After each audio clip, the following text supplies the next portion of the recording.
It's my Y Heavyweight Champion, Big Billy Gold. You're watching BJ and DG talk wrestling, and that's gold. That's Billboard Billy Gold, and this is gold. This is Billboard BJ and DG talks gold.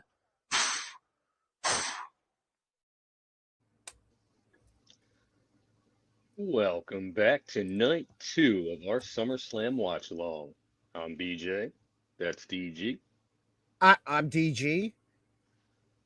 That's what I said. No, well, if you say so, then yes, I am DG, and welcome to night 2 watch along for WWE SummerSlam. Coming off what I think was the best card that we were going to see between the two nights, I am still excited for tonight because we have a lot of fun match styles and stuff coming up. We have a ladder match tonight, which we'll get to talking about soon. We have Roman and Seth, and a lot of history there. Roman Reigns has never beaten Seth Rollins one-on-one. So, a lot of history there. We have Chad Gable attempting to win his first WWE Singles Championship. We have a number one contenders match for the WWE Undisputed Championship. We have a United States Championship match with the returning Baron Corbin. And let's not forget a Human Monies on a Pole match. But yeah, just real quick, for those that weren't with us last night, what did you think of night 1 of SummerSlam? I gotta be honest, like it kind of restored a little bit of my faith for the product. It was a very good show. Not a lot of shenanigans, at least not a lot that affected the outcomes of matches. But they were in the appropriate spots. Very, very good action in the ring. We saw some very, very good matches. I kind of miss that TKO is just done away with anything backstage, you know. But even without anything like that, amazing show, and I don't have much hope that tonight will be better than last night. But I do expect there to be a lot more shenanigans and funny business. And by funny, I don't mean people, how people think Danhausen is funny. I mean My part of my reason is we have a lot more younger talent on this card, on this night. I feel like a lot of newcomers into new spots, and it doesn't necessarily have that same star power, which is fine because when the expectations are lower, it's a chance for them to step up. So my thoughts, I thought last night was spectacular. I've seen some complaints specifically about the main event, and I will say this, something that we've said on our show plenty of times. If you're expecting at this point a 15, 20-minute banger out of Brock Lesnar, then you haven't been paying attention for the last 10 years since Brock Lesnar's returned. Otherwise, I actually thought Hell in a Cell was great. And not just because it was an Obafemi match, but because those guys went out there and did what they had to do. I love the Undertaker tribute, not just the tombstone, but the sit-up moment where he just laughed. Those were nice callbacks. There's been no confirmation of that this was Brock Lesnar's last match either. So I'm very happy about that. But you can see the benefit to them of teasing it, Yeah, not giving the confirmation of it. Yeah. But otherwise, we do have night 2 starting in about 25 minutes. So we should start previewing the card for tonight. Previews and predictions. Let's go. Yeah, I haven't really. I just turned on the pre-show not long ago, so I'm not sure of the card order. So I'm just going to start at the bottom of this list I'm seeing. And we'll start, for you specifically, to be nice, the Human Monies on a Pole match. Danhausen taking on AAA Mega Champion, representing also the Judgment Day, Dirty Dominic Mysterio. I mean, obviously Danhausen's gonna win. I mean, unfortunately, they really love to bury Dom.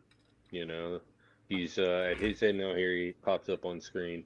At his age, he's like one of the hottest rising stars in the WWE. He's got championship over in AAA, and you know what I mean. I feel Um, like they're just gonna I hold him. I feel like this could be a case where Dan had to clown if they were to say if Doink was around now. You know what I mean? Like they might not be fans of him because it's a silly gimmick. It's a clown coming out and doing stuff.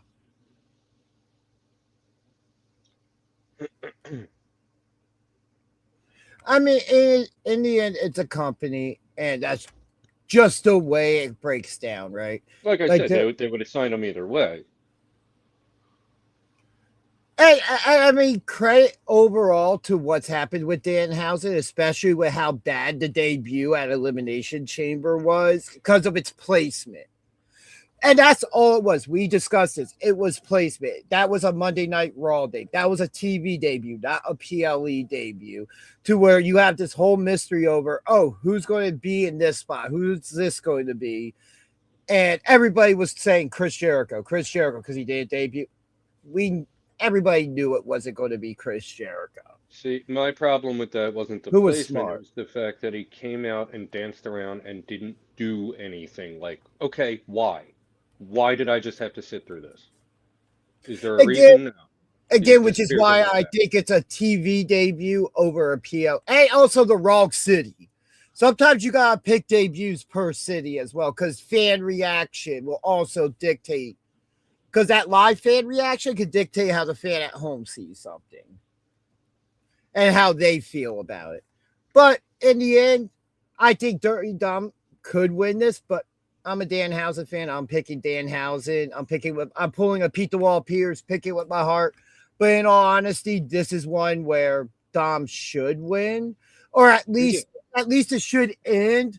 Even if Danhausen wins, they attack him and still take the money in the end.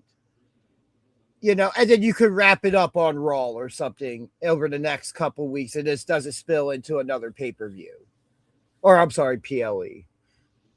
But moving on next, let's talk about the United States Championship match. The man with the lemon pepper steppers, Trick Williams, defending against the returning Baron Corbin, who I have really been a fan. I was a fan of his before, not necessarily the characters, but his in-ring work was always solid. His promo work was always solid, and he was able to get stuff over. You know, he even got Sad Corbin over. And had a very protected finisher throughout his run. Yeah, I agree. So, your thoughts on the United States Championship match? Uh, yeah, I don't really watch a lot of SmackDown. I've seen it like 3 times this year. Um, so I haven't really seen any of the build-up, but just on paper, I'm gonna say Trick. Because I haven't even really seen anything of Corbin's return. You know, I It, haven't seen like his how they return like. was him interfering in the Mello Trick U.S. title match on SmackDown. There was talk, I believe, of adding Mello to this match at one point, but we'll see. I doubt Mello gets added. I think it's a travesty Mello's not in this match or on this card. He'll interfere or something. Yeah. But who do you have, Trick retaining or Baron winning? Trick retains. You know, he hasn't had the belt for too long, and like I feel like this will be a good way for him to solidify himself as a champion. Uh I'm kind of 50-50 on this one. I really am, because I can see a world where Baron Corbin, this is his first match back. I don't think he's had a match since returning. Yeah. Wait, did it start yet? What match did I miss? Excuse me for one moment. Yeah. Yeah, I don't know. I mean, I haven't really seen anything he's done in MLW, so I haven't seen him in a long time. But, I'm going to pick Baron Corbin here. I don't think a loss here hurts Trick Williams at all.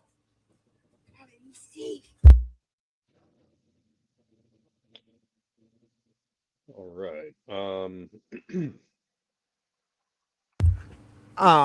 Yeah. Up next, let's see. We talked about that. Let's talk about Finn Balor versus Sami Zayn, #1 contenders match for the WWE Undisputed Championship. CM Punk retaining against Cody Rhodes last night, which also included a Randy Orton return. We know one of these two guys are next. Who could it be? I mean, I definitely see Kevin Owens interfering in this match. Now that we've gotten Orton's return, we know Owens, there's been reports that he's close to his return. I think it happens here. The thing is, who does he help? Or does he just come in and disrupt? I feel like this is going to be a situation where, if that's the case, he comes out after the match, not during. Yeah, I don't know, because there's so many ways you could do it.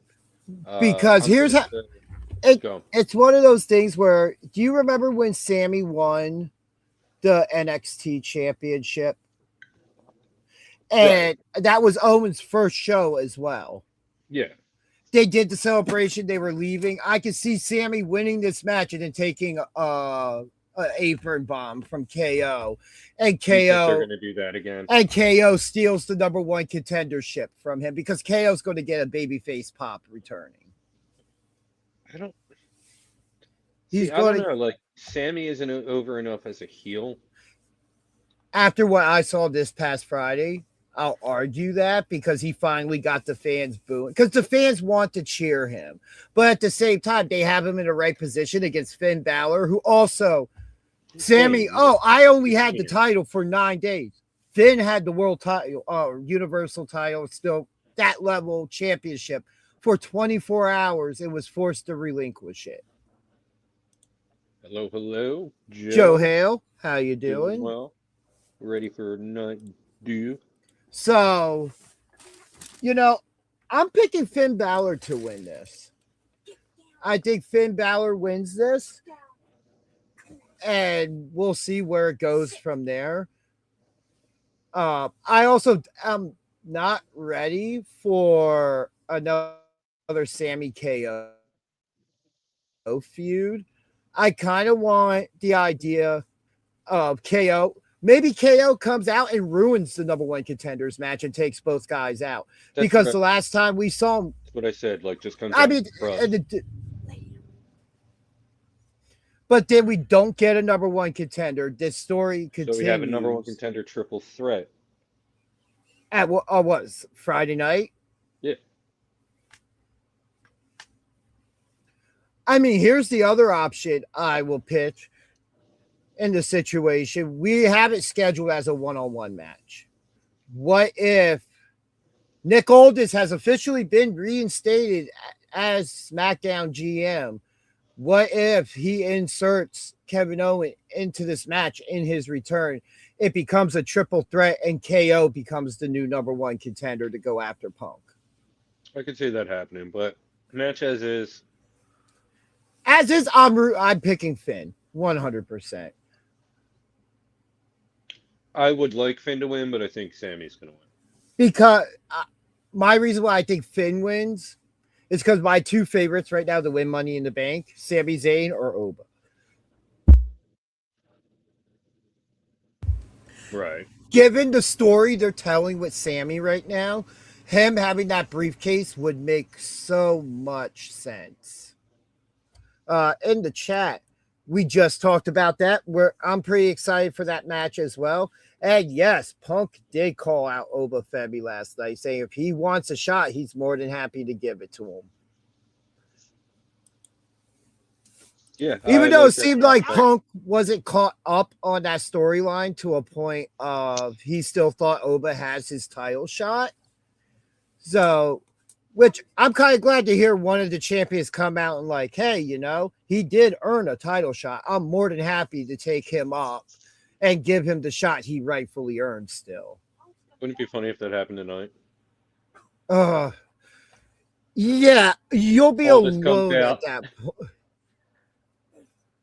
All this comes out. Well, we have word that last night Punk offered Obafemi a title shot, and he did kind of win a title shot. So we're gonna have that match. But yeah, as the match stands, I think Finn Balor wins because it gives Sammy an opportunity to push being heel a bit more, and we could see a KO return where they start teaming up because they've both always had the idea, especially now with this new Sammy character and in recent months, the system's screwing them over. Yeah. KO felt like that upon leaving in his story with Cody that he was being held back. So, hey, it could work in that aspect. We got next. What do we have? Penta versus Chad Gable for the Intercontinental Championship. I got Chad Gable. It's been a long run for Penta, and I think it's time for Gable after his little redemption arc. And and also Gable being from Minnesota, I think it's the Right. perfect opportunity. You'll get the right pop for him. Like that crowd will respond the way WWE would expect. I think any crowd would respond, but you're going to get the extra response with him being from Minnesota. Yeah, Gable all day. And, Penta's great. But yeah, his run has been, long. He's had some very good defenses, and it's time.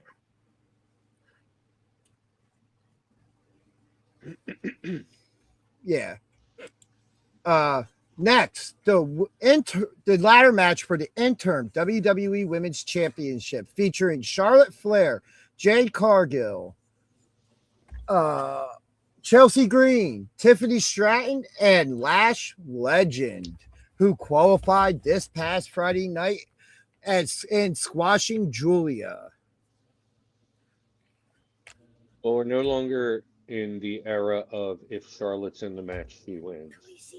Especially if there's a title on the line. We're no longer in that era. But I do think Charlotte's going to win this one.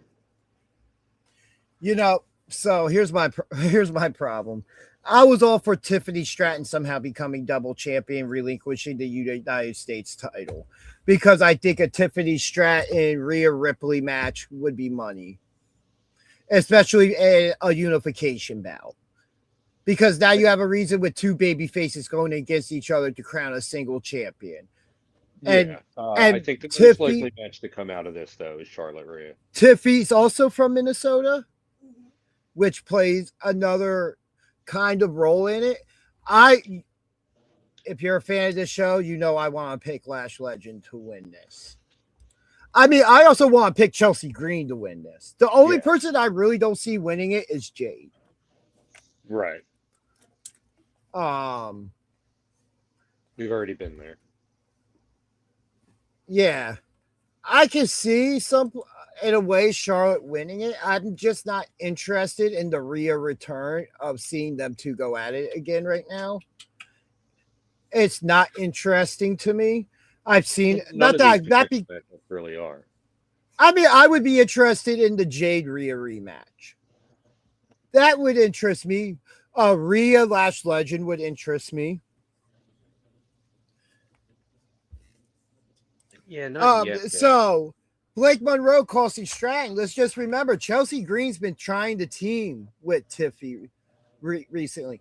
So you know what? I'm going to go on a wild pick here. I'm going to pick Chelsea Green to become the new women's champion. Chelsea and Rhea would be ridiculous. Like the crowd would be hot for that, and you could get a decent pop out of that. So we'd have a little bit of time before the show starts. Let's talk about this main event now. WWE World Heavyweight Champion Roman Reigns defending against Seth freaking Rollins, the man he has never beaten one-on-one. The one match out of this entire weekend that has the most story behind it, which they have recapped over the last 3 weeks, starting back with the formation of the Shield to the destruction of the Shield, Plan B, and getting to where we're at now. So I would be offended if there were no shenanigans in this match. Like, Hold on. How much you complain about shenanigans in this match? I will be offended. no. Put it this way, man. There's so many moving parts going on, so much more than just Roman and Seth at play. You know what I mean? So many people have been involved in the build. There's so much potential for just complete chaos. So, like I said, I'd be offended if we didn't see any shenanigans. Because even, who was it? Jacob said, who was it? It wasn't Jacob. I forget. Might have been Solo. Was saying that, like, you know what you're in for. You know that the whole bloodline's going to come back. You know, which is like, interesting because, but in credit to that, and I've said this every time we've talked about shenanigans being involved in one of these matches. Since Roman's return, every one of his title matches, now I'm not saying the Jacob Tribal Combat match and the original match they had didn't have shenanigans. The whole turnbuckle spot was just absolutely ridiculous. But I get it. It was still ridiculous nonetheless. There has been no outside interference. Roman has been doing this on his own. yeah. And that's what we really want to see, because that kind of proves the point that when he was in the bloodline, he felt like he was doing what was best for business, and that was him staying on top, being the top draw with that WWE Universal Championship, and then in turn the WWE Championship as well.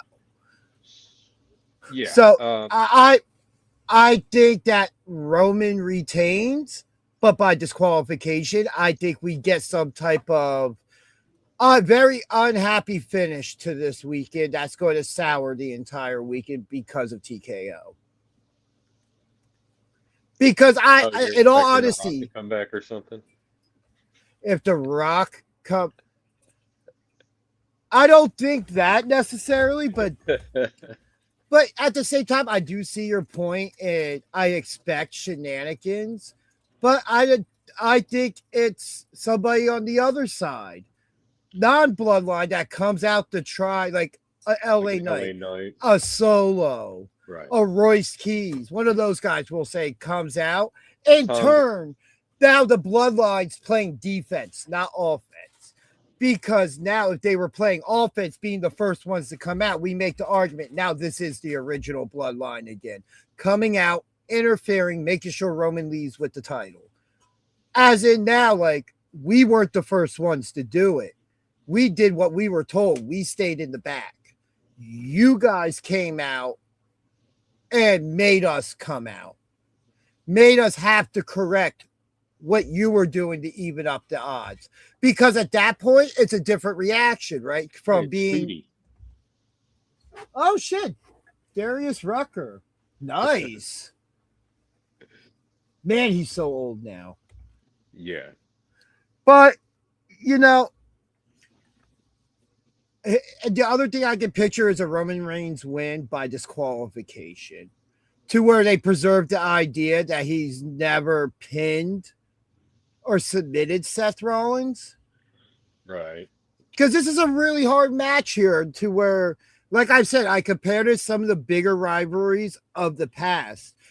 Because for this generation who were fans of the Shield, the Jon Moxley / Dean Ambrose fans, the Seth Rollins and Roman Reigns fans, you know, whoever you stuck with, we saw them come together. You know, we saw the dominance of the Shield in an era where there wasn't much dominance of groups. Right.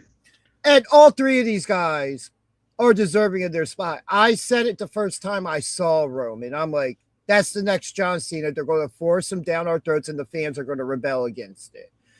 I saw it. And I think it was a shame. But at the same time, Roman, not that he wasn't ready for the spot, it just wasn't the right time for it. Like we didn't get that space of a title being hot shotted for like a year or two, you know, building the new stars. We just went to, hey, this is the guy now. Deal with it. And that was the Vince McMahon style of booking once we hit 2002. Yeah, Seth wins, Roman goes away for a while. It's not going to go down like anyone expects because that's what they're going for in the booking. So, yeah, if Roman drops it, I think The Rock comes back and might cost him the title. Possibility.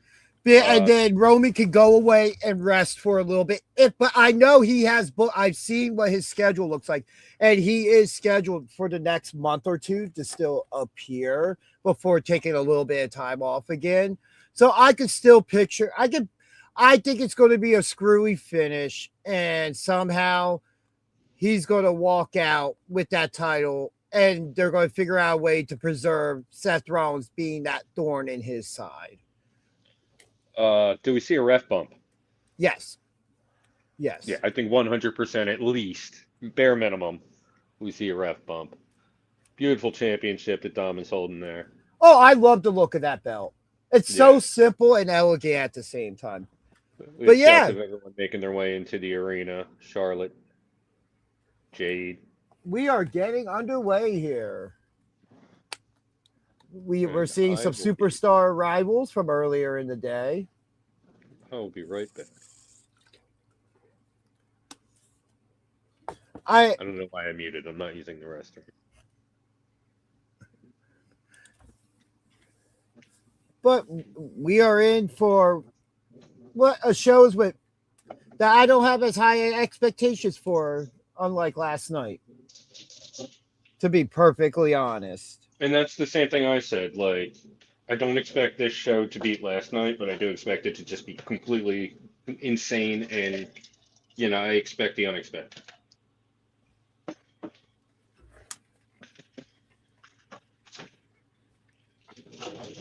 Should have made more iced coffee.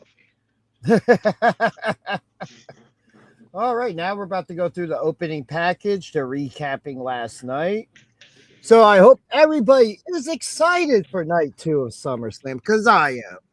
But I just get excited for pro wrestling in general. So yeah, rather in person, but I'll take it. I mean, I refuse to go to a WWE event at the moment. Oh, God, yeah. But last night was a fun show overall, even if some of the stuff was predictable. But, you know, predictability isn't a bad thing. It's all about how it's executed. That's just another thing that plays into my expect the unexpected tonight. Because last night was so tame and predictable.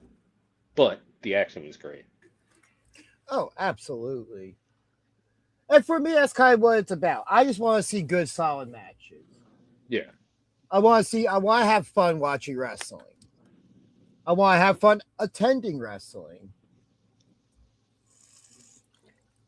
Producing wrestling. Wrestling. You know, I want to have fun when I enter a Royal Rumble style match to promote our show and our channel. Ooh, which I still have to upload to our page. Keep an eye out for that, everybody, if you haven't seen it on our social media. We should also probably clip and upload. I'm about to say I can actually upload that and play that during some type of break tonight. We should clip and upload the footage of us in hybrid in the ring from Friday. You should have told me that beforehand. Yeah, no, I didn't think of it. Well, I mean, I thought of it, but I kind of thought it would be obvious. I thought that would be more of a Tuesday thing. Well, yeah, not for tonight, but just like in general. But yes, SummerSlam Night 2.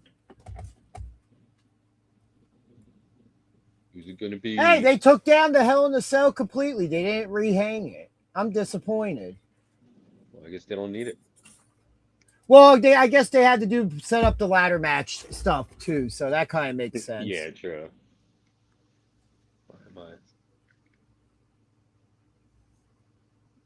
And let's see, what's our opening match here? Finn Balor and Sami Zayn kicking off the show. We got Finn Balor making his way to the ring, and Mrs. Danger Ginger is happy about it because she is a Finn Balor mark. Does she know he's like 5 foot even? Watch the screen, it's for you. Whenever it decides to pop up.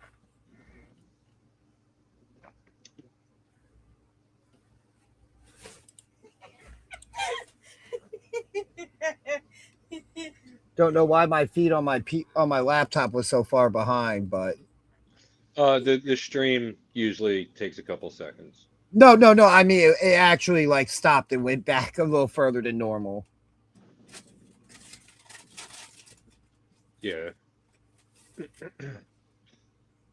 Finn making his way to the ring. Has definite like babyface energy, and I have it muted so I can't hear the crowd. I'm just going by body language and like. Oh yeah. Finn Balor's the visible babyface. Crowd reaction. Which, like I said, I haven't really watched SmackDown lately, unless I was aware he was kind of like a heel, but working toward going face. So. Once he went to SmackDown, once he left the Judgment Day, full babyface. Okay. Well, which he works great as a face. Also works amazing as a heel. He's just, He's Finn freaking Balor, man. Exactly. Super Troopers 3, I still got to see 2.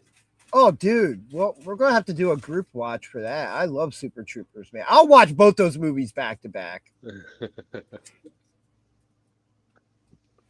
All right. We have Sami Zayn's. These snozberries taste like snozberries. What Sami if Zayn enters. are we going to go? Go ahead. Yeah, they're doing the sound thing. I'm guessing it's his ska theme. Yes. Okay.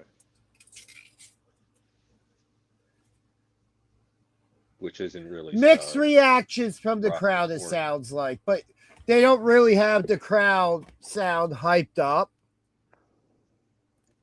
Like looking, I'm seeing mixed cheers and boos from the fans of this reading their physical movements.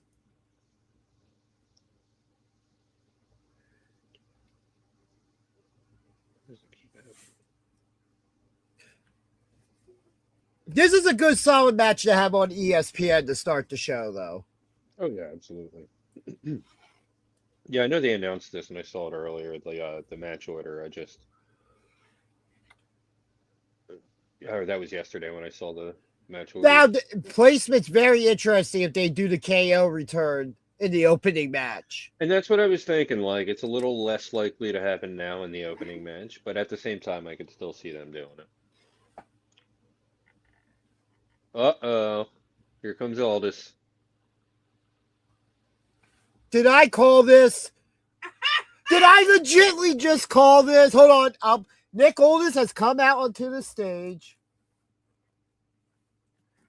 He's saying he's been reinstated as GM from last night. We talked about that.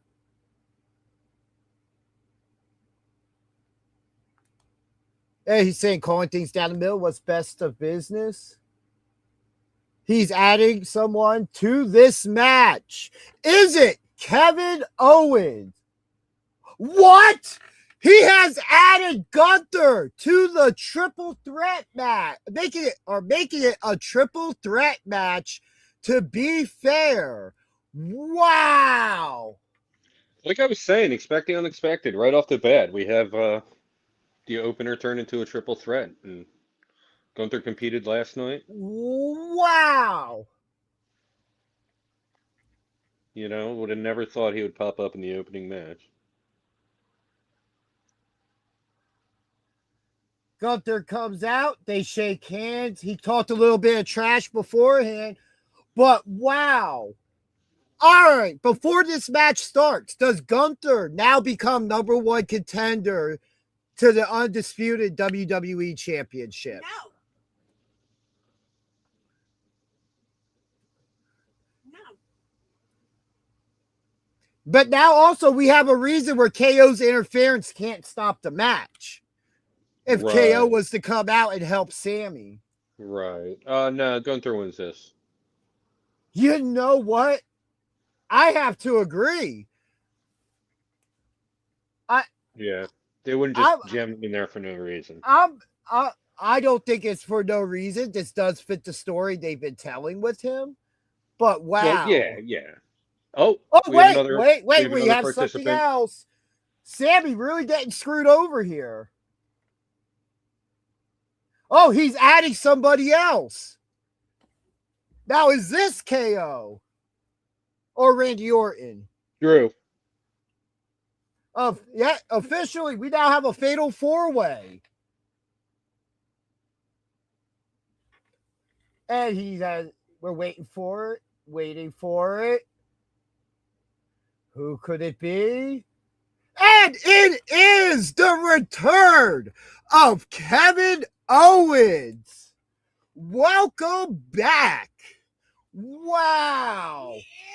All right, again, now who wins this match? And Sammy's jaw is on the mat at the moment. Aldous grabs the mic. Hold on, I'm not done yet. Yo, Sammy is shocked. KO. I don't know if he's done adding to this match. I'm going KO. I want KO and Punk. And we see a fan crying I'll for take KO. honestly, I'll take any one of these guys versus Punk. Yeah, it's wide open now, but I don't think he's unless it starts right off the bat, I don't think he's done adding to this match. Nah, the only other person adds Orton at Drew. this point. That's wow. I could see him adding Drew. All right, so are we just going to make this a scramble match? Orton, Drew. Somebody's been watching some shows at the Pro Wrestling Star Academy. That's all I'm saying. Or any indie show ever. Specifically, though, I'm going to say our shows. All right. We are the masters of the scramble. 3 on every card. Oh, no. If somebody else. Oh, another fan crying. Can't find parking. There's too many wrestlers here. Hey. If they're adding somebody else, for all we know, could be one of the masters of the scramble who never wins them. One, Sam Reaper. Sam Reaper gets an opportunity to become WWE. If Sam Reaper's in this match, I pick him to win. Yeah, I didn't have any luck doing that last time. Well, that's you. KO the right. return. So on they the are big done screen. adding, apparently. I got KO now. Yeah, I don't know. Sammy is. I don't know. All I I'm saying is clip it. I'm fine with anyone. I'm fine with anyone winning this. KO attacks, and we are And underway. the bell rings. And we are underway. KO goes after Gunther. Finn Balor gets involved. They're fighting, and Sammy's just standing back like he doesn't know what's just happened. Wow. Irish whip into the corner from KO to Gunther. Clothesline after that. Cannonball to Finn Balor. Cannonball to Gunther. Both of them looks like they roll out of the ring. And now we have Sami Zayn and KO standing in. Oh, nope. Gunther's still in the ring. Now he's out. And we have a standoff between KO and Sami. All right.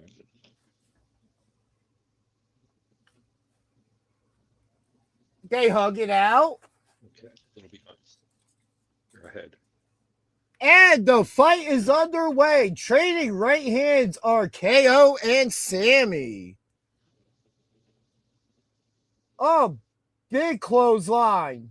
Senton splash from KO to Sammy. Balor tries to get back in the ring, gets knocked off the apron. Gunther tries to attack Owens from behind and gets dumped out of the ring. We have now Owens climbing to the top rope. And Swanton to the standing guys at the outside. Taking out all three. KO standing tall at the moment. What a camera angle on that. Absolutely. Gunther, he rolls Gunther back in the ring. KO climbing to the top rope.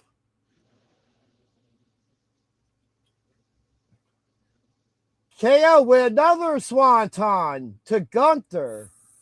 Owens definitely looking a little slimmer. He definitely Owens goes for the stunner, countered into the sleeper from Gunther. Sammy gets in the ring, breaks the hold. Looks like he was going for a blue thunder bomb, gets countered. So much action to call in this. Yeah, Owens looking definitely like he's lost some weight. He had some spring in his step coming off the top rope there. Or off the second rope. Oh. Yeah, Gunther dominating at the moment, putting Sammy down with a chop. Currently, Gunther, the only man standing in this match. Placating to the crowd some. Finn Balor working his way back to his feet in the corner. Gunther grabs him. Finn Balor fights back with a chop and some right hands. Another chop. Big knee to the gut from Gunther. Throws Balor off the ropes into some type of spinning slam, but misses into that spinning elbow move he does and gets a 2 count. I just got to say this. Balor's Finn is legs fired are- up. Oh my God. Mrs. Danger Ginger currently drooling over Finn Balor's legs and not his abs. Breaking news. You know he's like 5 foot even, right? She doesn't care. What? Nice sling blade to Gunther there from Finn. Another one to Sammy. Looks like Finn setting up for that drop kick he does to the corner. And drop kicks Sammy into Gunther in the corner, and they both go down. What a shotgun drop kick there. Thank you. Finn looking for his finish. Gunther rolls out of the way and hits a big drop kick of his own. Gunther with that jackknife power bomb and with the pin. Finn kicks out, but Gunther turns it into the Boston Crab. I don't think Finn kicked out that as much there as Gunther decided to pick him up and maneuver him into the It looked crowd. like a little bit of both.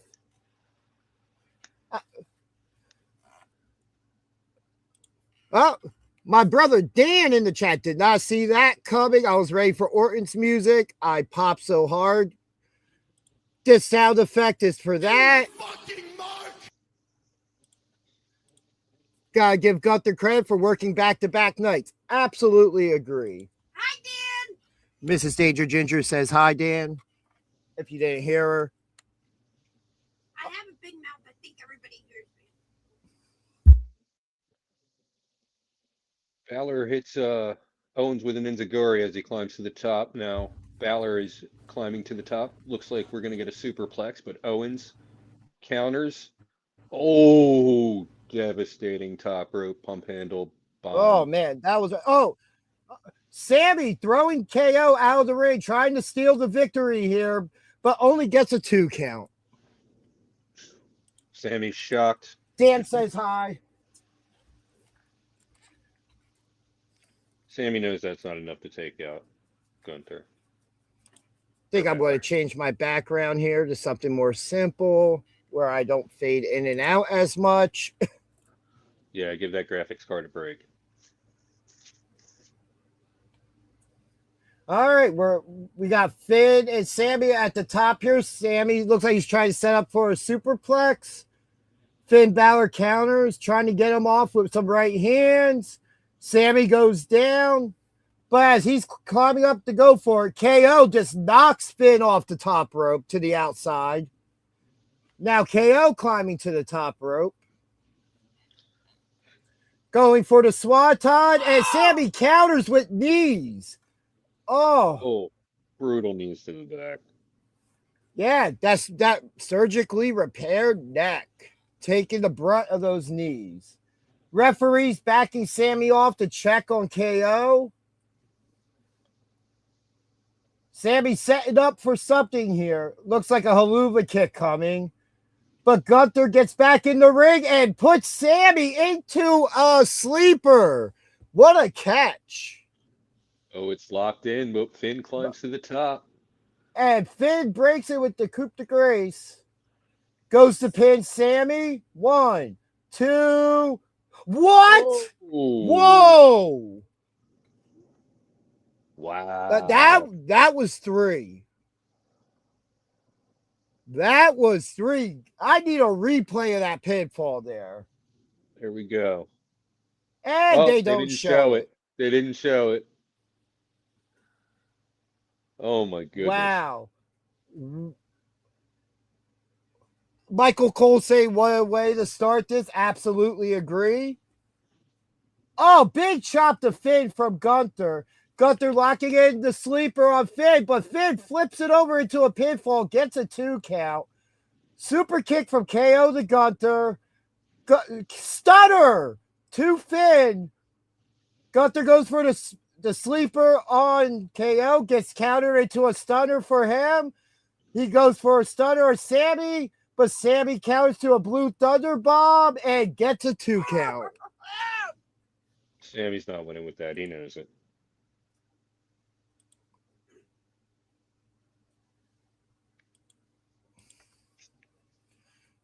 Oh, man.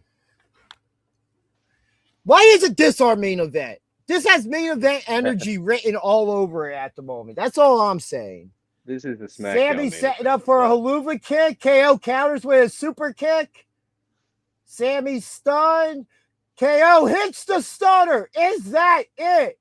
1, 2, 3. Your winner and the new #1 contender to the undisputed WWE Championship, the returning Kevin Owens.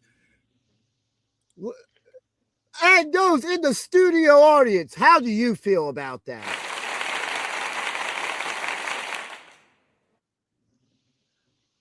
Yeah, wow. And for Sammy at the moment, Emotional damage. wow. Yeah. I'm invested in this. KO now- on Kevin Owens versus CM Punk. Right. With Sami Zayn potentially running in Oh my God. or trying to weasel his way into it. What an opening to SummerSlam. What?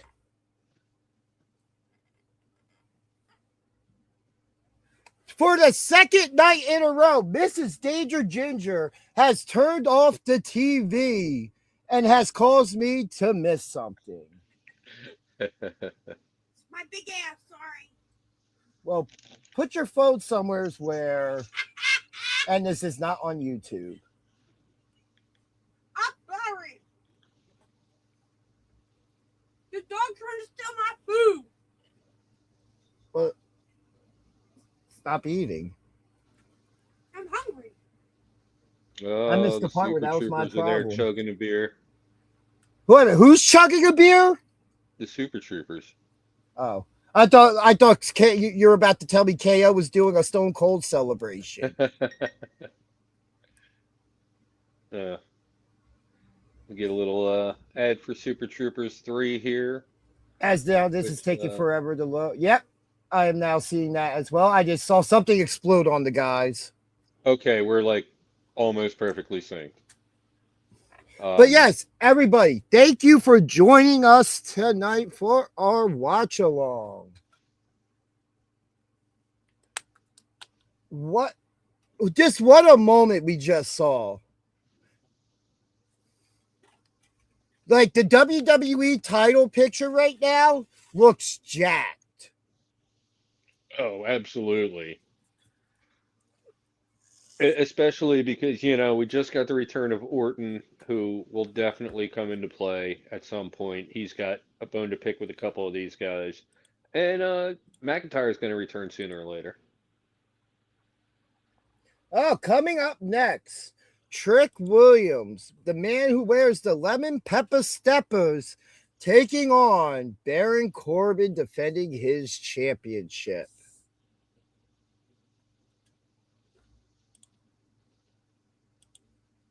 Heel Mark, how you doing, brother? Hope everything's good. KO returned, KO won. I filled the cup. Sup, guys? Wow, we just got a Clerks 2 reference through that. I love it. Oh, I'm sorry, not Jane Silent Bob Strike Back. Wrong Kevin Smith movie. My bad. Well, why we Dan in the chat? That's how you open a show. Damn right. Yeah. So why we're here, do a little advert here, since I mentioned his name. Hi guys, this is Sam Reaper, and you're watching BJ and DG Wrestling Talk Show.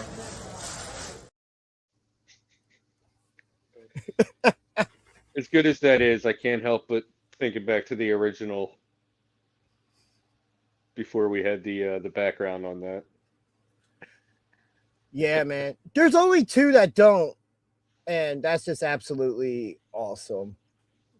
But that's because if I do it, they just like disappear because of how it was filmed with lighting. Yeah, too much clipping. Shut up, BJ!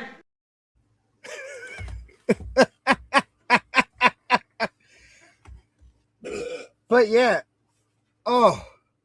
that actually got me amped up. It has brought me faith for this show tonight, which I thought was the weaker of the two cards. We got the unexpected fatal four-way. I just had a run-in from McDonald's French fries. This is an insane night.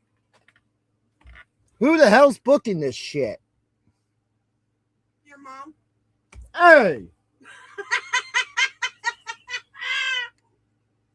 Sorry.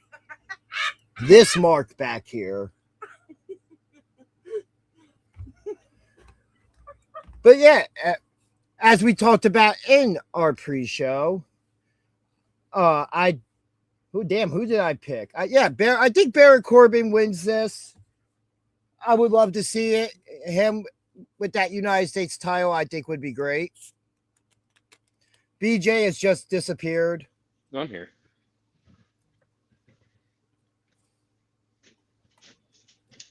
Just looking for something to snack on.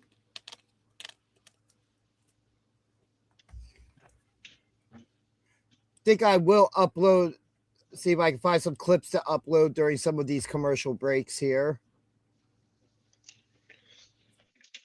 Yeah, as far as this match, like I said, I haven't really seen a lot of SmackDown lately, so I haven't seen the build-up, but definitely invest in this match. I know what both men are capable of, and, wouldn't mind seeing Corbin with a shiny new belt, as long as they book him right.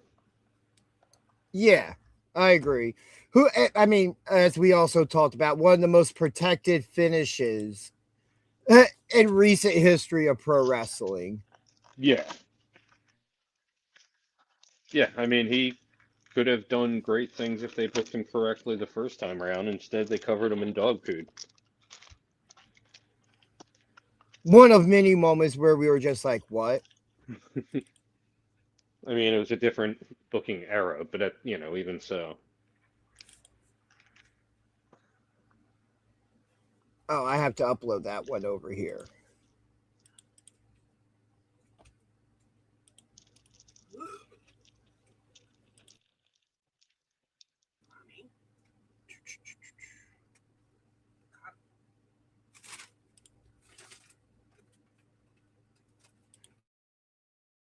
Oh, wait, no, I don't. It's there twice. But yeah, I'm very excited for this upcoming match here, especially after that first match.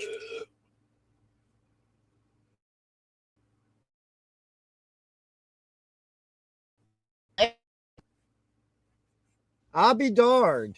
Is that a VPN joke?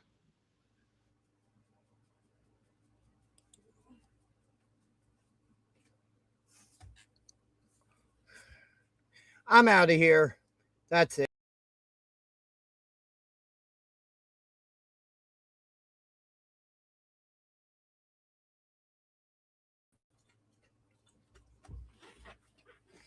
And I'm back.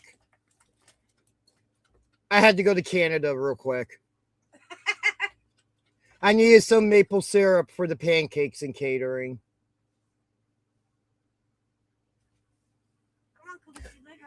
I hope Trick gets a special entrance. Right. Like Trick Williams, I think in the next year or two is going to be world or WWE champion. He reminds me a lot of when The Rock finally caught his momentum with the nation and in the corporation. By the way, I dig Baron Corbin's new theme song, The Nomad.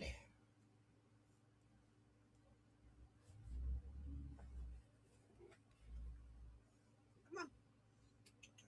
Alicia, lay down.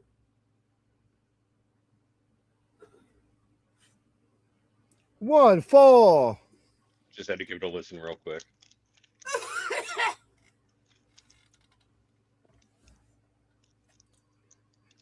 But give me a moment. I'm going to mute here real quick. Yeah, man, do you think? Yep. So yeah, Corbin makes his way to the ring. Has a certain demeanor to him. He's not necessarily fired up. He's just kind of has a very focused look to him.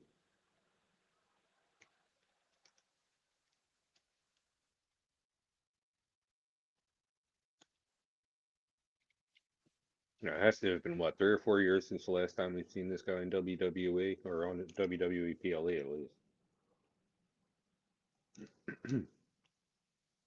In the meantime, he's won tag team gold, I believe, with Dijak and MLW. That is correct.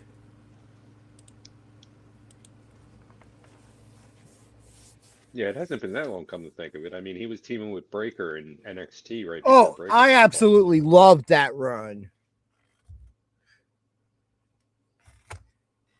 All right, Lil Yachty coming out first.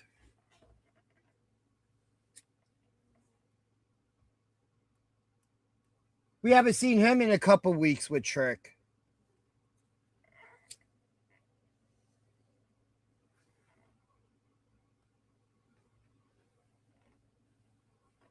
Hey, Yachty, can you let her finish your introduction before you start talking? That would be kindly appreciated. Thank you very much. See, these are things that me doing production stuff now, I'm just like irks me.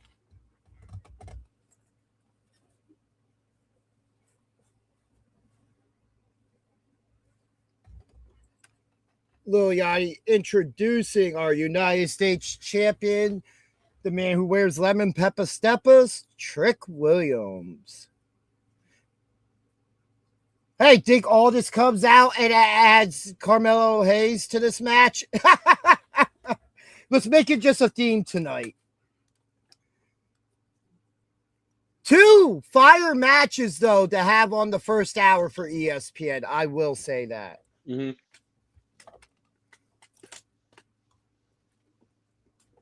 Now it looks like he's getting a semi-normal entrance tonight.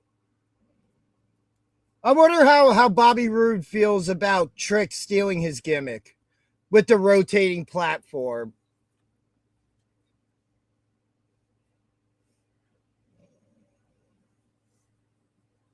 Dude, I don't know if we just aren't hearing the crowd all that well because of the size of the stadium.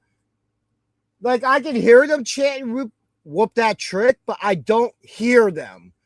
You know what I'm saying? Which is weird because Trick's one of the most over guys in the company, if you ask me right now.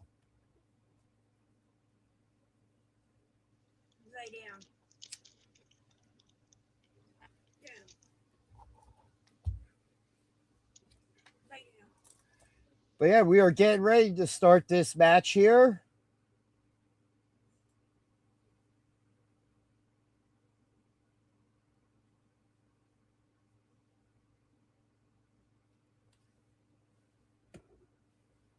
Whoop that. We need to whoop that trick soundbite.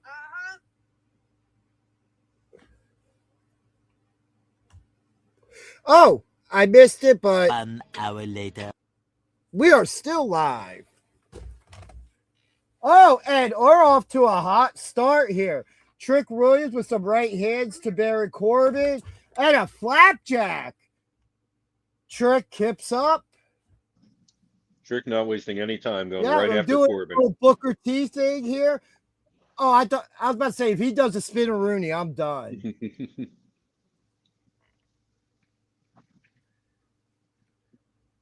Wow, stops to the Trick doing stops in the corner to the whoop that trick chant.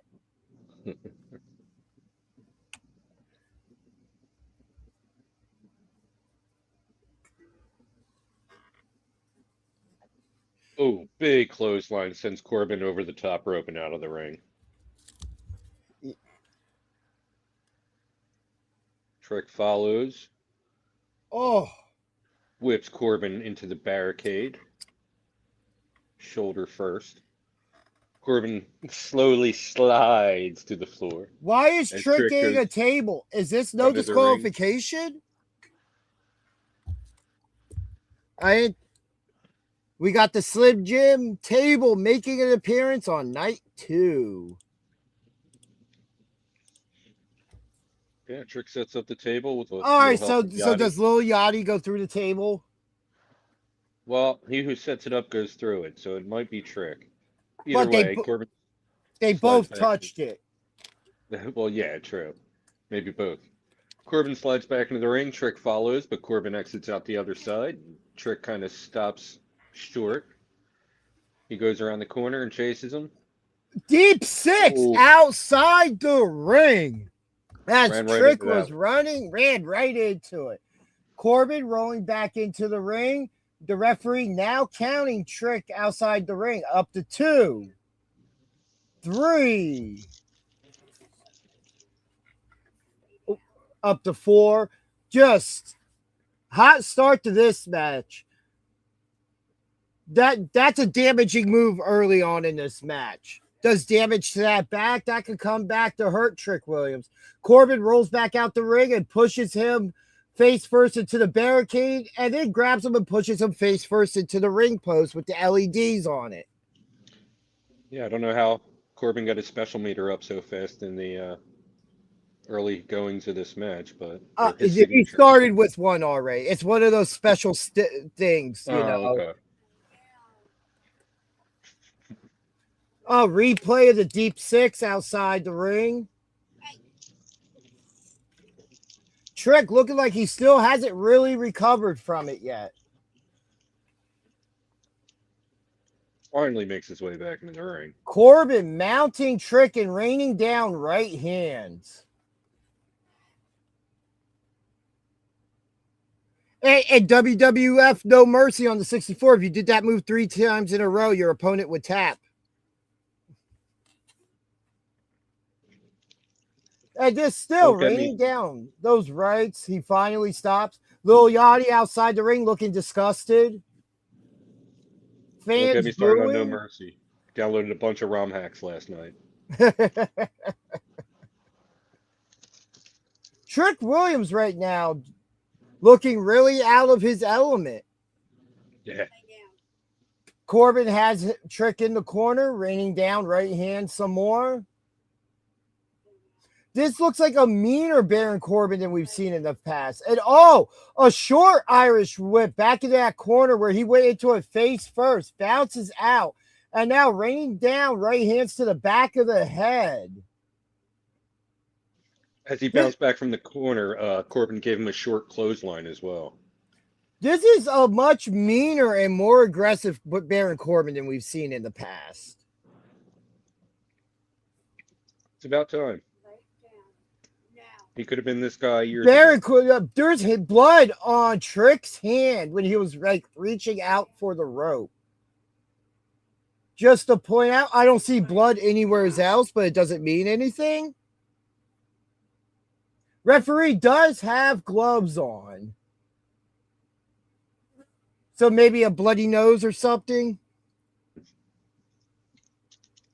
Yeah, it doesn't look like anyone's busted wide open. It could just be a small cut. And now they're trading right hands while Trick is on the apron.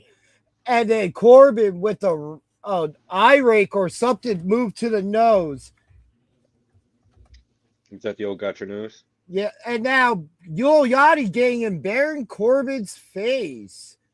And Corbin just pie faces him into the barricade in front of the timekeeper's area. But this is giving time for Trick to catch his breath and recover some. Yachty got a kendo stick from the timekeeper's area. He's backing Corbin up some. Now, both men back in the ring. What is Yachty thinking? Yeah. He's going to get himself hurt. But yeah, Trick Williams finally fighting back into this. A big neck breaker to Corbin. That big Booker T style scissor kick. Another one. Or spinning heel kicks. And a Uranagi style move. Going for the pin and gets 2.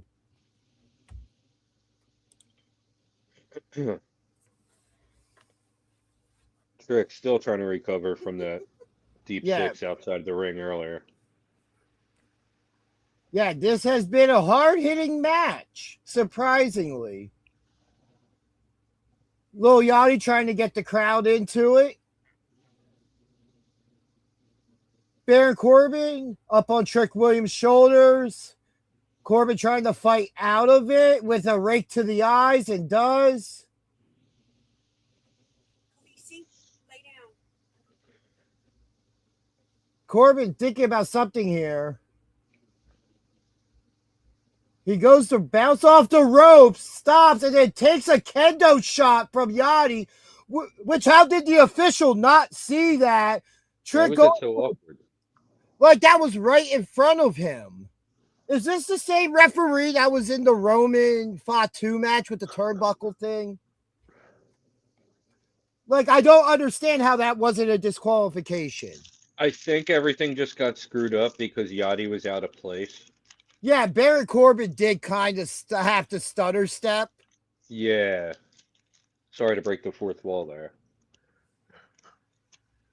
Like we do it a million times every show anyway. But Corbin went for deep six. Trick counters, big boot from Corbin. Corbin looking for end of days, Trick counters, and a big spinning heel kick from Trick. Goes for the pin and gets 2. Corbin's not ready to go down yet. A lot of energy, though, looked like it was spent on that kick out. both of these guys got to dig deep at this point. Yeah. Looks like Trick is setting up for his finisher, the trick shot.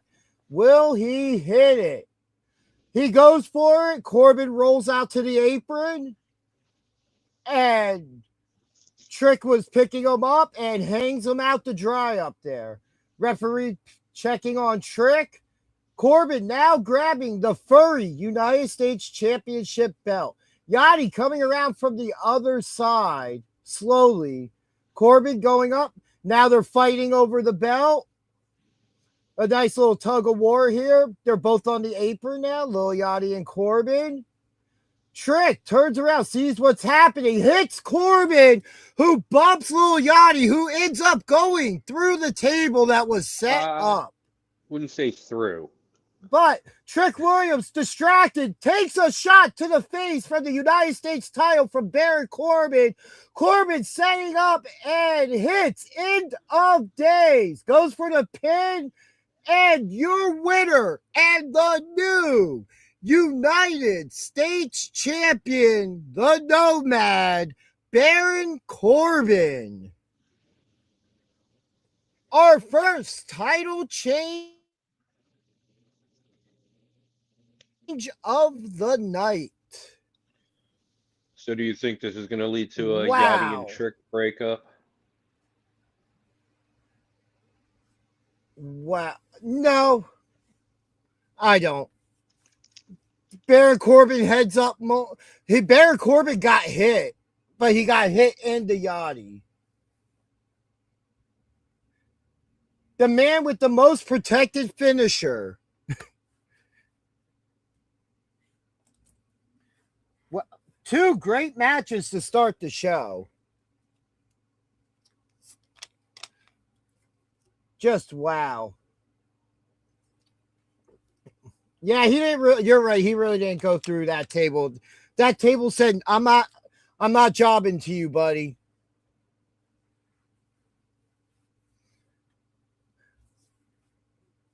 Yeah, what's next now? I am the For table. one of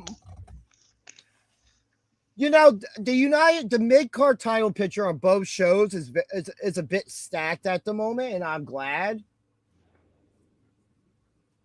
Yeah. But what And I a think the moment for addition- Baron Corbin. With the addition of Corbin as champion now, like, there's so many matches out there that we wouldn't have gotten otherwise. You know what I mean? Trick Williams does not look happy. He lost his furry United States Championship.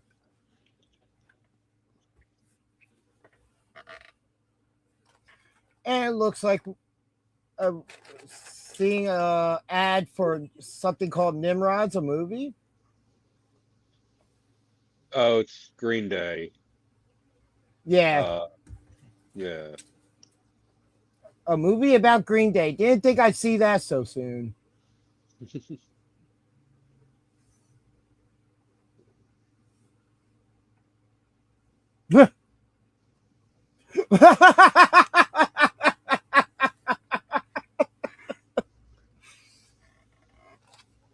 I couldn't hear that at all, so I have no idea. Oh, what you're that laughing would. at. Oh, we got the women's ladder match coming up next.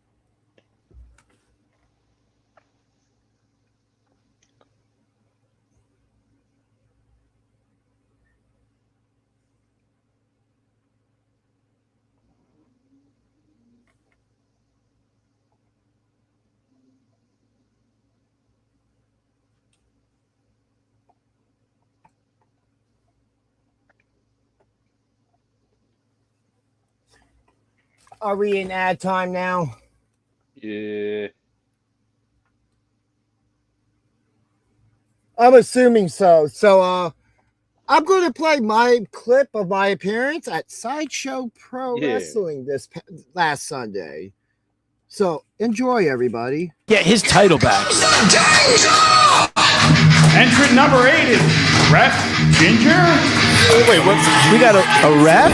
What is he doing here? What's he? What is he doing? Is he advertising his podcast? Yeah, he's not an active wrestler on the Sideshow Pro roster. What is he doing? He is staff. He is not a professional wrestler. Why would he be out here? I mean, does he want the creature feature title? I mean, Yeah, but then he would have to keep wrestling. I mean, he could have just promoted the podcast. He didn't have to come out here and participate in a professional wrestling match in order to advertise. I mean, Hey, man, once he steps in the ring, all bets are off. listen, if I were in that ring, he'd be my target right now. He doesn't understand what he's doing. Don, he still has his goddamn glasses on. This is mind-boggling. I mean, what does he want to do? If he wins, he has to come back next month. Oh, he took his glasses off. Now you can hit him. Very polite. Very polite. You can't hit a guy with glasses. We know that. Well, I mean, listen, you can't. You shouldn't hit a guy with glasses. I mean, you and me both have glasses. But I wouldn't go into the ring with them on. Well, Sam Reaper is trying to explain to the ref that he needs to leave the ring because this is not a place for him if he's not refereeing. Yeah, the thing is, he would have had to assign a competitor waiver in order to take part in this match, and now we're just chit-chatting. Yeah, click like and follow his podcast so he can get out of the ring and we can continue this match. I don't understand what's going on. Mission accomplished. He advertised the podcast. Just eliminate yourself, Drew Carey yourself, and get the hell out of there. Yeah, I mean, he's going over to Phil, he's going over to all the competitors, and he's pushing his podcast. I mean, shaking Ashton's hand, going to shake a we got another competitor coming out. 9. Oh no. This is the Italian. The Italian. Now this is a guy that's not playing around, and he looks right at Sam Reaper, and he's not happy with Reaper. Yeah, but oh god, this is what. Yep. Yeah, that's the best thing to do right there. Yep. Drew Carey yourself, get the hell out of there. I don't think he's gonna shake your hand, bud. Yeah. There you go. Ref Ginger has been But don't eliminated. subscribe for the podcast and everything. Yeah, so we don't have to have him back in any more battle royals anymore. That was the smartest thing to do.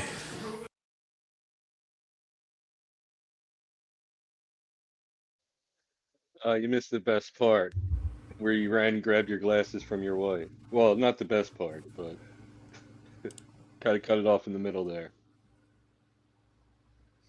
Hey, heel mark, that's not a bad thing. Dan, laugh out loud. This guy. Yes, I made my pro wrestling debut, and it was an epic failure. But hey, at least I promoted the podcast. Promoted the channel. Gotta do what I gotta do to promote this.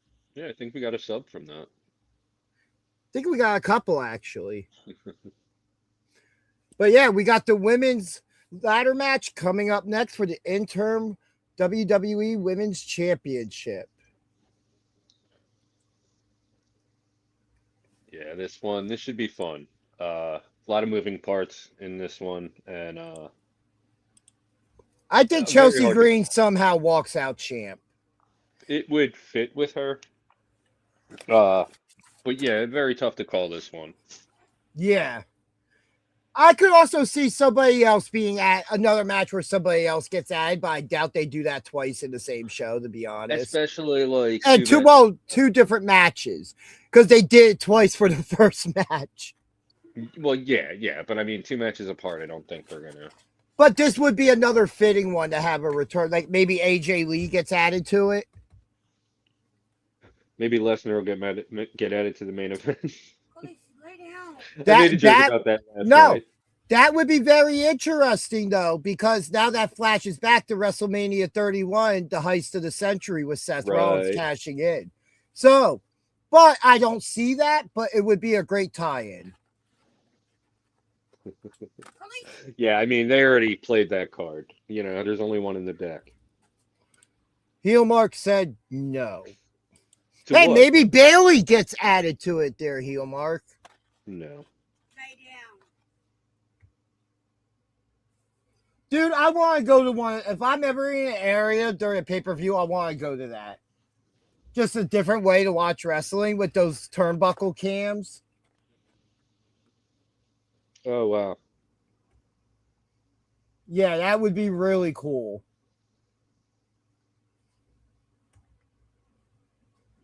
Like at that view, you kind of feel like you're in the Hell in a Cell, right? I don't know. It honestly wasn't much different than my view usually at the PWSA. No offense there, Heel Mark, but Julia got squashed in 2 minutes by Lash Legend. And you picked Julia over Bailey? I'm shocked. I'm appalled. All right, we're going to start getting entrances, and Women's United States Champion Tiffany Stratton first to come out.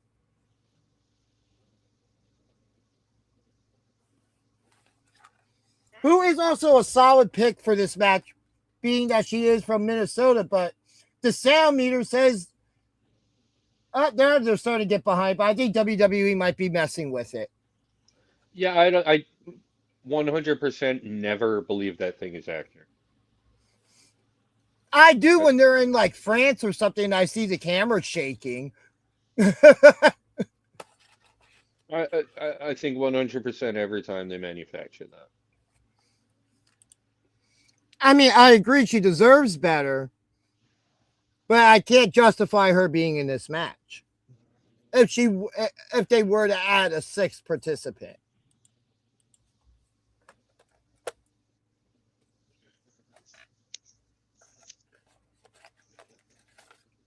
She had some. She had some. He's not getting it.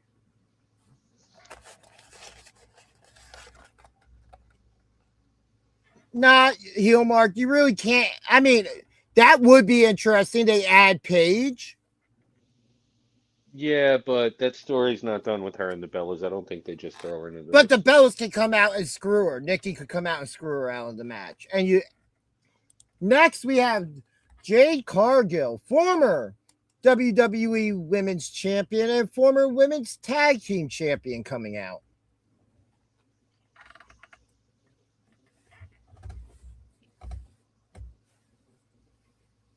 Jade also rocking purple.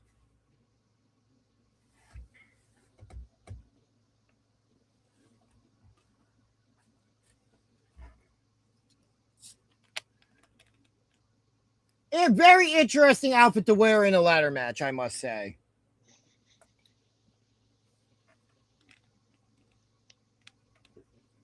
Oh, her outfit is a tribute to Prince. Oh, Minnesota. Yeah, that makes sense. Yep.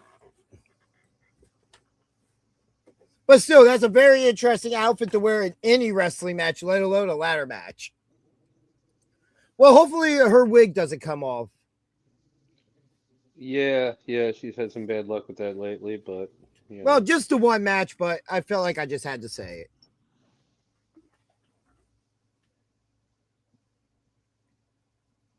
This should be a fun match. And it's a good kickoff for the non-ESPN matches, I think. yeah. 3 solid matches to start the show. What do we got? 5 or 6 tonight? 6. We now have Chelsea Green, my pick to win this match.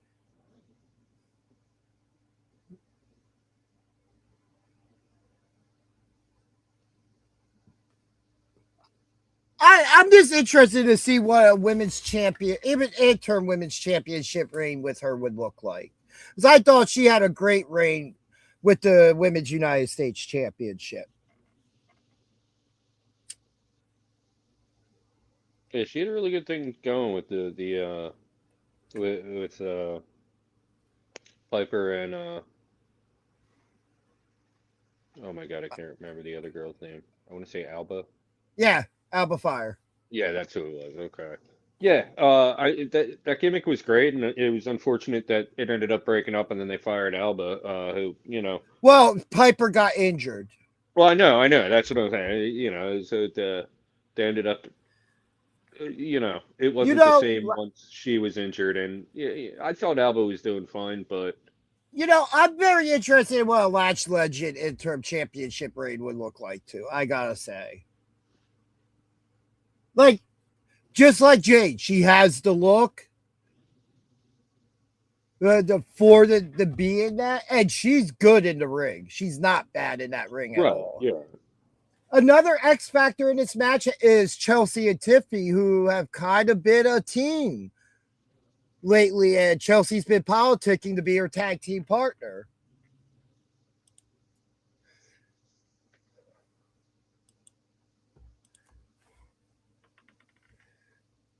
I think a Lash Legend in a couple of years, Lash Legend, Rhea Ripley match would be good. And a nice preview of it being to unify those titles would be nice. I mean, I think both of us could make cases for all 5 of these women to win. Oh, yeah, like I said, this one is definitely too close on paper to call. And when you consider everything that goes into it with everything that's going on. Like I really think. We could also Anything get Alexa Bliss to return, helping Charlotte, because Lash Legends Right. It's a lot of intertwining storylines in this match too. We could see Nia Jax run in. Yeah, so many moving parts here. Tonight, like I said at the beginning of the show, tonight is all about expecting the unexpected. Tonight is very story driven. I feel like more than night one was. Well, the stories were definitely there. Oh no, but this one is a bit more driven of having that investment and everything into stuff. I dig the graffiti style outfit that Charlotte's wearing with that robe. Wow, yeah, Charlotte wins. It'll be number 15 for her. And do you think she goes down as the greatest women's wrestler? That's my first question. If she were to retire, if she were to win this match and then retire, no. Oh, we are off to a hot start. Jade Cargill going out the ring to attack Charlotte, and now they're just brawling on the outside. The bell has rung. Charlotte cut her hair.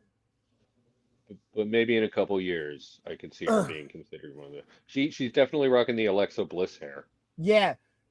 Jay just smashing. They're just trading shots, smashing each other's face into the ladder. We got Tiffany and Lash kind of going at it. Oh, Legend caught Tiffany from a hurricane and power bombs her into a standing ladder.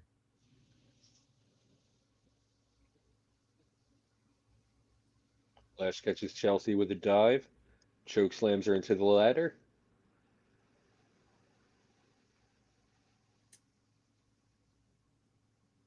Oh man, it's just been absolute pandemonium to start this match. We don't have any of the ladders in the ring. None of the competitors are in the ring. Just here we go. Lash sees an opportunity, brings a ladder into the ring, and we got her Lash throwing Chelsea into the barricade. Well, over the barricade into the crowd. Lash, the only one right now standing in the ring and has a ladder. She's looking up at the moment instead of grabbing the ladder. But Charlotte kind of grabs the ladder, stopping her. Oh no, Charlotte just pushes it more in. That was a weird spot, but Charlotte kicks Lash. Now they're in the ring fighting. Big chop from Charlotte to Lash. Another one. Those flare chops that we've seen since like 1980 from her father.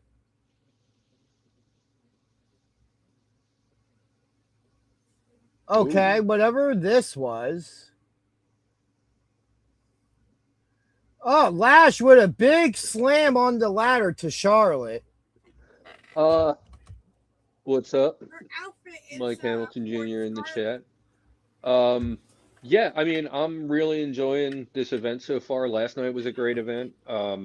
We still have some very interesting matches to come, and I expect a lot of surprises and unexpected things to happen. So yeah, it'd probably be worth watching. Or you could just, keep watching us. Yeah, I enjoyed last night. I thought that it was a solid night one. Oh, we have Jade Lash in the ring. Now we have Tiffy and Chelsea getting in the ring. Lash and Jade try to take them out with the ladder. Miss. Dueling super kicks from the ladies. Tiffy and Chelsea celebrating in the ring. They both look up. And now big knees while the ladies are hanging in the ropes, taking out Jade and Lash. So it's clear we have some teamwork going on here. And I think this is going to end up costing Tiffy. I think your call is right. I think Chelsea wins this at this point. Raining down right hands in the corners to Lash and Jade from Chelsea and Tiffy opposing. Ooh. But they both get taken out with big bicycle kicks. Now stare down between Lash and Jade. And now they're going at it. Jade ducks a clothesline and German suplexes Lash Legend. Charlotte, who's on the top rope, and Jade doesn't see it. Jade turns around and takes a big crossbody from Charlotte. Charlotte going for a ladder as Jade's getting up. Charlotte uses that ladder as a weapon, hitting Jade in the gut, and Jade goes to the outside. Charlotte bridging the ladder in the corner between the ropes. Lash trying to go after Charlotte. Charlotte misses with a clothesline. She counters, puts up Charlotte on her shoulders. And a big military press. She could have totally thrown her onto the ladder there. Instead, she just threw her to the mat. Yeah. But it looks like Lash sees the bigger picture as she is now getting ready to set up a ladder and possibly go up for that belt. Set the ladder up nowhere's near the belt, I would like to add. Now we have Tiffy in who steps up off the ladder and hits a code breaker to Lash. Tiffy placating to the crowd. Always a mistake. But now we have Charlotte and Tiffy in that ring. And if you remember, they had a women's championship match at WrestleMania. Not this past year, the year before. Well, they're staring daggers through each other. Tiffy throws the first right hand. Charlotte strikes back. And now they're just trading blows.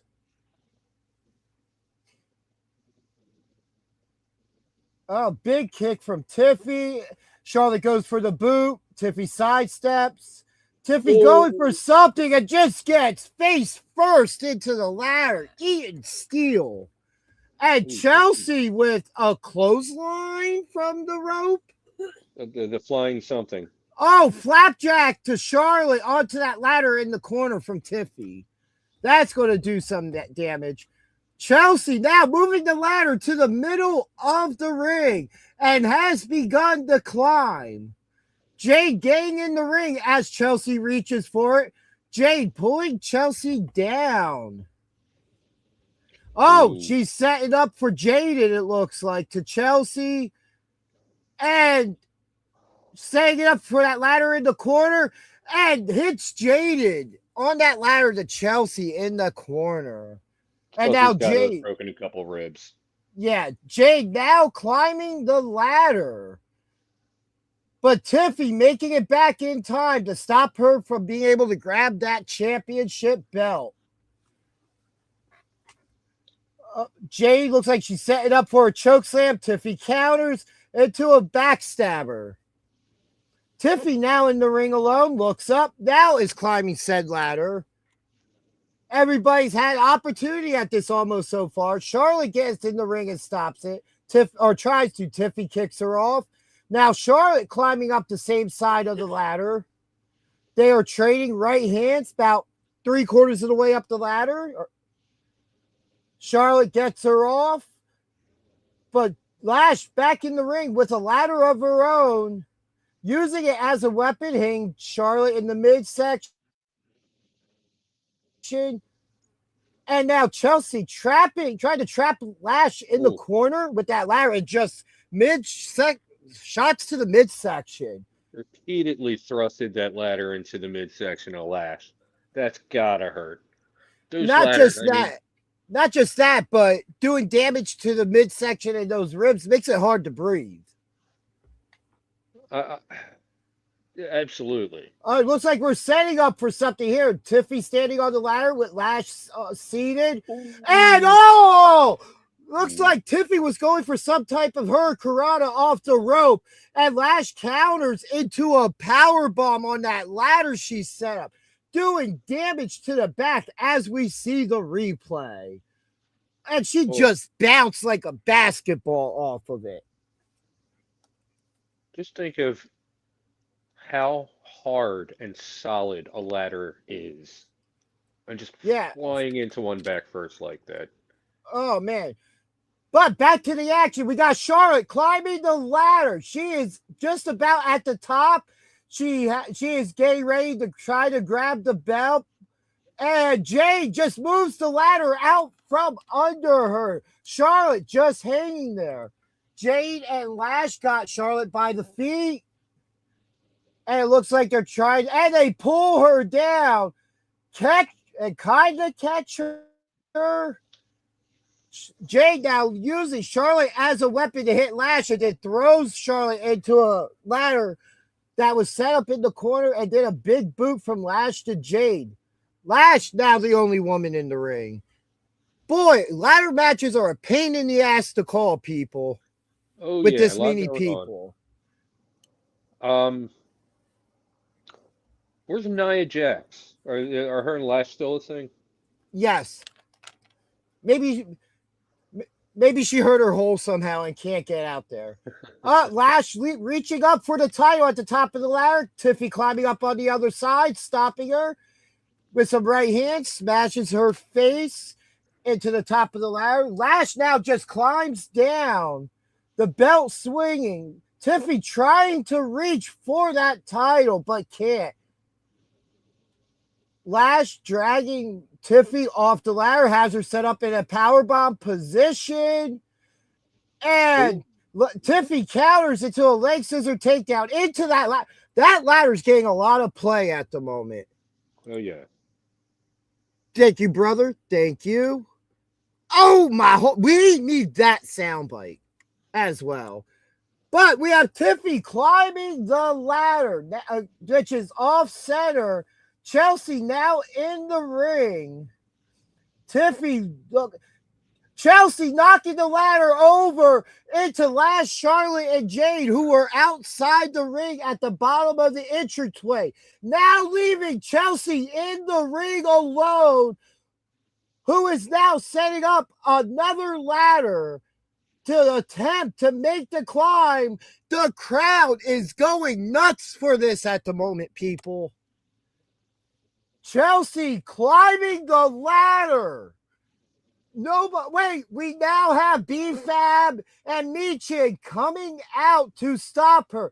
Chelsea had her fingertips on that championship.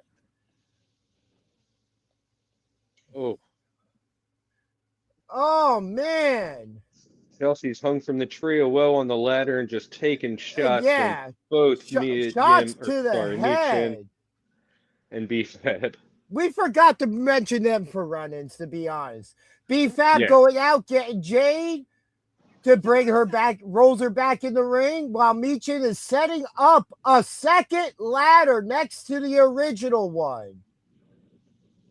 Jade climbing the newly set up ladder. Charlotte getting in the ring, big boot to B-Fab, right hand to Michin, who gets then clotheslined out of the ring by Charlotte. Jade at the top of the ladder. Charlotte trying to pull her down. Jade kicks her off. Jade trying to reach for the belt. Charlotte climbs up the other side of the ladder. They are now fighting on top of that ladder. A third ladder got set up by somebody. And I'm guessing somebody, Lash and Tiffy, though, climbing that third ladder. And the middle ladder is where Chelsea is just obliterated in the tree of woe hanging from it. Jade knocks over the other ladder, taking out Lash and Tiffy. Tiffy and Charlotte still on ladders. Or I'm sorry, Jade and Charlotte, I think I said. I don't know anymore. They both have their hands on the belt.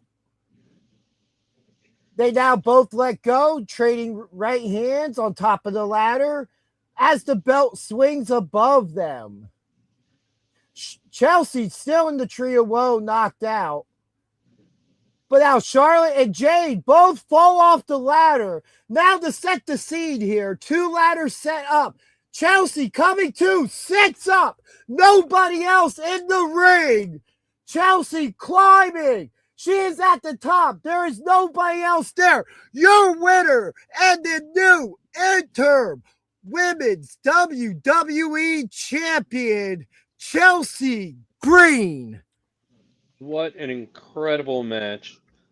The abuse these women have taken in this match, and especially Chelsea, and her ability to hang in there and find her moment, climb that ladder, and win that. I can't believe I picked this correctly.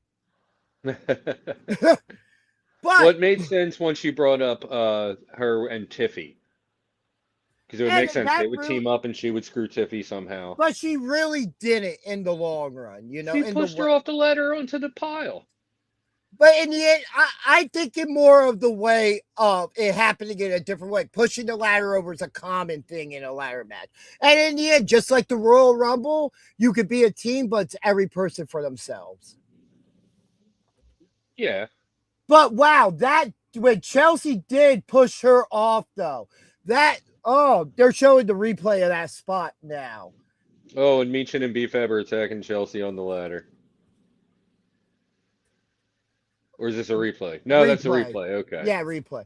Just what a match. Dan in the chat, let's go Chelsea. Yes. Just wow.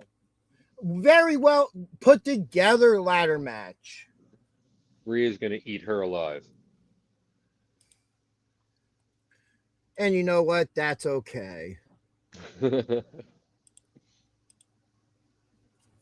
it should be interesting to see what happens. But when Rhea, her and Lash, I would have said were the less likely to win. Like Charlotte. But as we said, this was the hardest match for us to pick tonight. With on everything. paper, definitely. But congratulations to Chelsea Green on now becoming a world champion.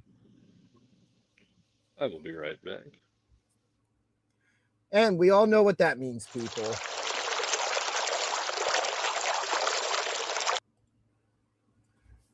But wow. I'm just shocked I actually picked that one correctly. It's always when I try not to pick correctly, I pick correctly.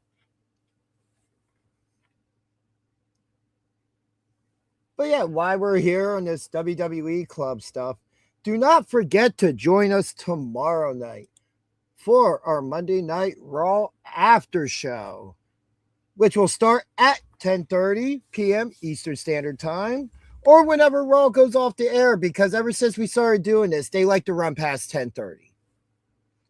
And then also, Tuesday night, 6 p.m., Indie Spotlight, where we talk all things indie wrestling from the Pro Wrestling Star Academy or any other event we may attend or be a part of. As you will find out about how this all came about and Jay George winning the SPO Championship. Plus all the twists and turns from Hybrid Rules. What an incredible night. Oh my God. Such a great night. Did not see the ending coming, especially after Jay George was handed a defeat earlier in the evening. What's really funny about that is how Jay George won it, right? We'll talk about, but the person that interfered and caused that to happen came by me because I was standing out there watching the match. And, I had to ask that person, hey, what happened? I think that kind of backfired there. But while we were at break, let's see Pete the Walls Peter, big punishment from a predictions we did a couple months ago. This is an exclusive after the SPO event look into the world of the Pro Wrestling Star Academy. My name is Robbie Illuminati. We have the unfortunate soul here. What's your name, sir? Pete the Wall Peters. We have right here the pillar of SPO Wrestling. What's your name, sir? Billboard Billy Gold. We have this kid who looks like Reed Flair when he beat up Eric Bischoff in 1996. And what's your punishment tonight, sir? So we voted on Mad Love, and I lost because I chose Don Freeze over JP. Oh, come on. Because I'm always going to choose against JP. And I'm willing to take this slap from Billy Gold. Championship chop. This championship chop. Get it right. I'm sorry. Woo! All right. All right, let's do it. Come on, Billy Gold. Let's go. Love you, Bill. Oh, you son of a bitch.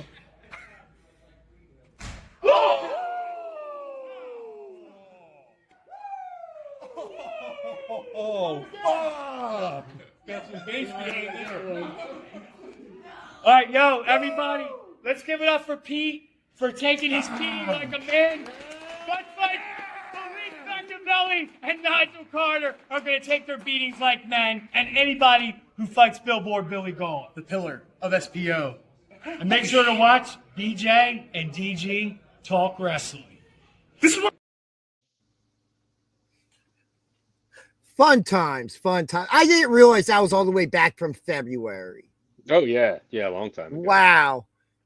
And find out who won the predictions for Hybrid Rules this Tuesday as well. Boy, oh boy. There were some twists and turns with that one as well. And we still have a minute left in these ads here. Oh my god. So I'm just going to play this now.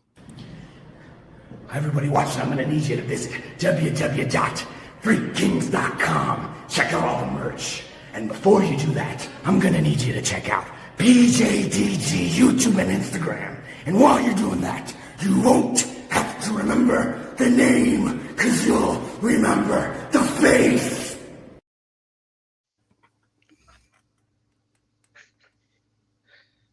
Oh man, Absolutely love it. Every once in a while, I stumble across the outtake from that. It's priceless. You'll see it eventually. I have plenty of outtakes. I'm sure Pete has some. So we'll probably put together a compilation at some point. But that was a funny moment. While we were doing that, Pat Dynamite was just off camera waiting to cut a promo.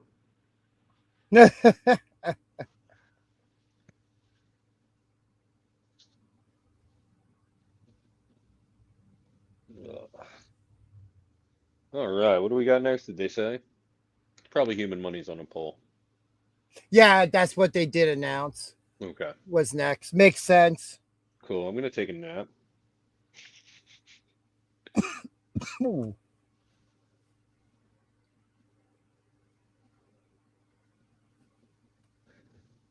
Yeah, I got a better idea. I'll be right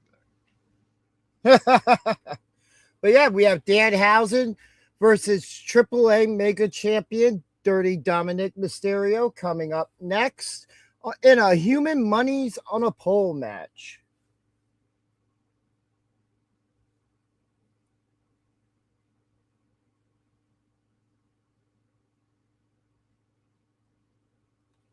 And they're recapping the opening of the show at the moment.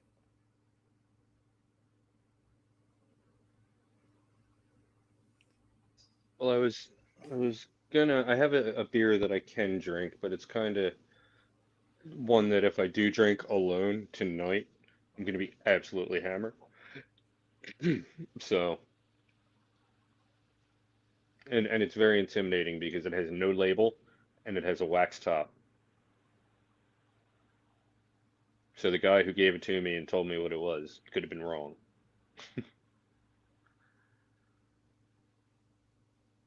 And it's definitely barrel aged.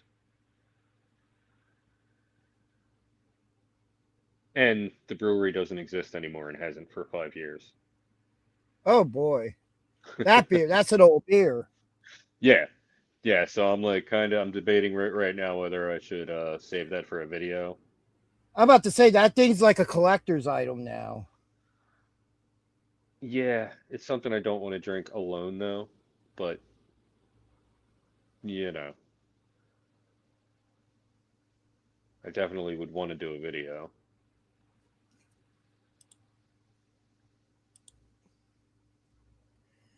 I absolutely agree. Their video store, Sasquatch. Thank you for Yeah, joining well, us tonight as well. thanks for popping in. Yeah. So far it has been a good night. They haven't let me down with the surprises, and I expect more. Uh, Definitely enjoying it so far.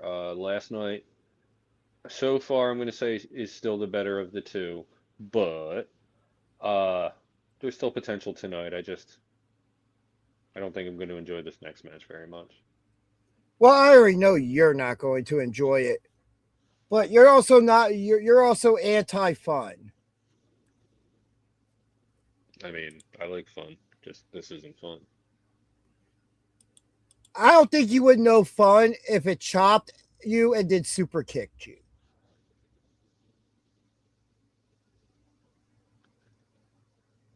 I have no idea how to interpret that.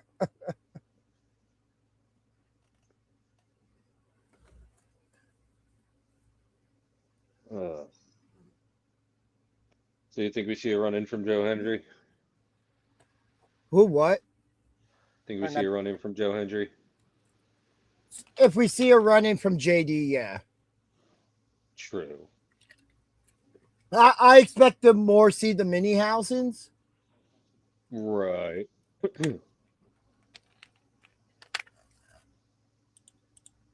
There were rumors of Randy Orton and KO both being ready to return around the same time.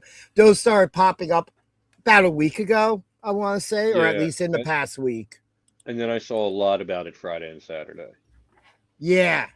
But I expect that, like that speculation's been around. But we do have Dirty Dominic Mysterio, the AAA Mega Champion, King, self-proclaimed King of the Luchadors, making his way to the ring.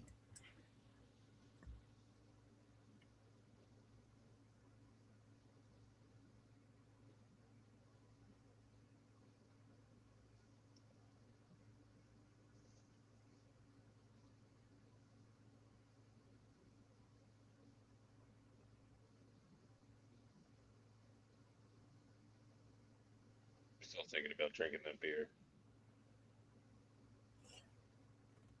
Sorry that I'm kind of looking down. Pro Wrestling Star Academy business. Handle that.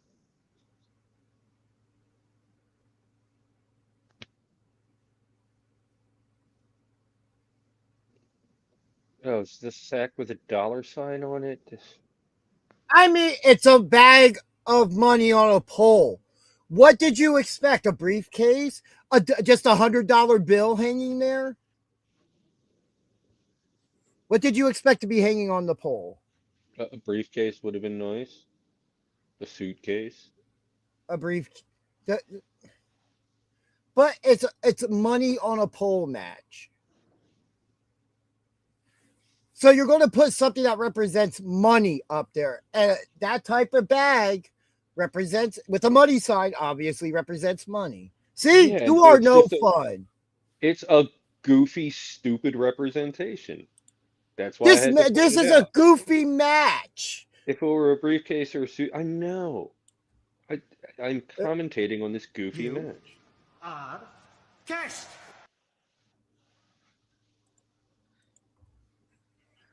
Yeah, I need a beer. I'm not going to say, I'm not a fan of an idea. We talked about this. I wasn't really a fan of them changing the match. You could have just made it no DQ or something like that. Because I feel like that's what this comes down to. And the money's just on the line in the match. But there is something I will say. It's funny. We haven't seen any type of something on a pole match in a long time until we saw it at the Pro Wrestling Star Academy with Angel Orsini's dog on a pole match. And now all of a sudden we're seeing it in WWE. They're adding people to matches. I'm telling you, they're watching our product. Why wouldn't they? Some of the best storylines in wrestling going on at the PWSA right now.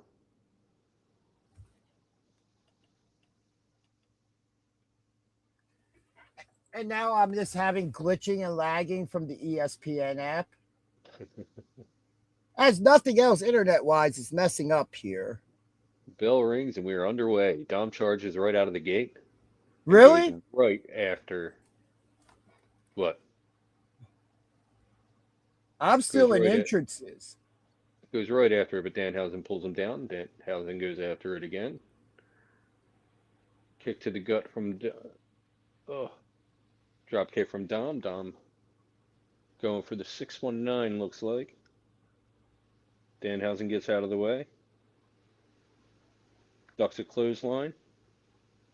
Ooh, and hits a nice back suplex. Dom in the corner. Danhausen charges. Big clothesline. Danhausen runs back, charges again. Another big clothesline. Looks like he's going for a third here. Dom gets out of the way. Danhausen slams back first. Oh, dude, you are so far ahead of me now. So should I pause and let you catch up? Yeah, I just saw the Dom move out of the way of the third clothesline. Okay, so I'm not that far ahead then. Dump Stump Stanhausen Yeah, in the see, I corner. haven't seen that yet. No, now the stomp happened. Klein. Okay. All right. Well, if you want to So take Stomp's in over, the I can. corner for Dirty Dom. Yep, Dom now with Danhausen sitting in the corner, trying to climb up for the money, but Danhausen grabbing his foot, bringing Dom back down. Another kick to Danhausen as they're kind of coming out of that corner now. Snap suplex to Danhausen from Dirty Dom. Looks like Dirty Dom's going for the three amigos here. That's the second amigo. Going for the third here.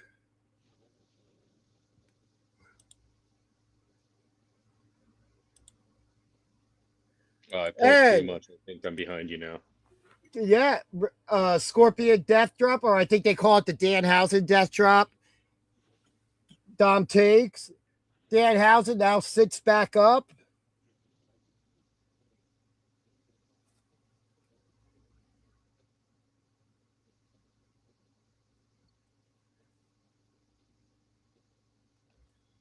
Oh, here's JD pulling Danhausen down. Oh, yeah. For the money.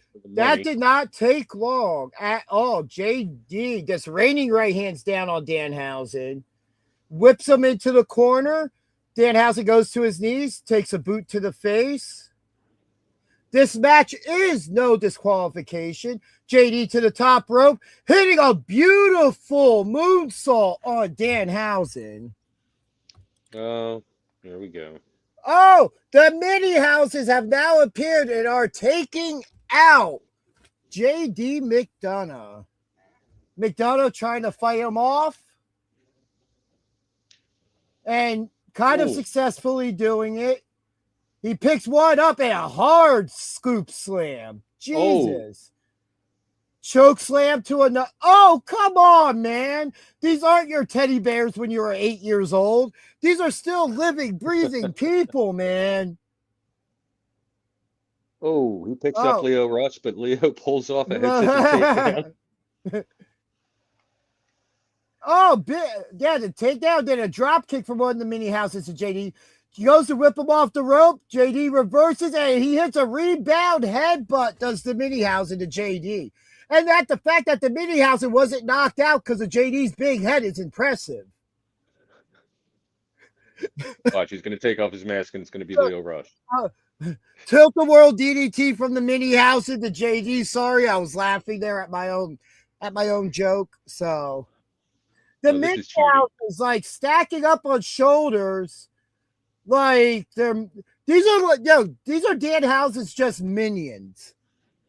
That's what we got here. Dominic stopping them from grabbing the money down. Then we still have one mini house standing on the corner that the pole is in with the human monies on it. Stomps to the second to last mini house in the ring. Dom finally gets him out of the ring. Dom posing to the crowd, turns around and takes a jumping leg scissor takedown or hurricanrana from the mini house.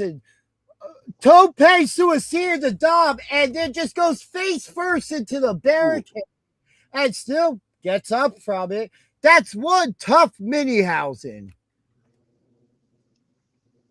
Like I'm actually kind of impressed with some of that there we saw from the mini housing. Danhausen now climbing up the turnbuckle to try to grab the money, but JD McDonough hits a big headbutt to Danhausen. Danhausen in the ring, throwing Danhausen out of the ring, and follows in suit. Grabs one of the mini houses near Dom, throws him into the barricade. Now he's trying to telling Dom to get in the ring. Danhausen tried to get back in the ring, but JD just dragging him out. And BJ, you said his name, so he appeared. Joe Hendry's music has hit, and he is coming out, guitar in hand, ducks a clothesline from JD, kick to the gut, and JD takes a guitar shot to the back. Joe Hendry is getting Danhausen in the ring. They're not showing it. Oh no, Danhausen and Dom look at each other, look at the pole. They both roll into the ring. Big kick to Danhausen. Dominic starts trying to climb to get the money. Axe handle to the back as Dom was climbing up. Danhausen climbs up and follows. Both men trading right hands on the deadliest rope, the second rope. Danhausen now climbs to the top rope, back down to the middle rope, and he ain't making any mini houses anytime soon. Dominic on the top rope trying to grab the money. Danhausen now has cursed Dominic, and Pyro shoot out the ring post after he curses him. Danhausen gets to the corner and grabs the bag of money, winning the human monies on a pole match. This match was exactly what I thought it would be.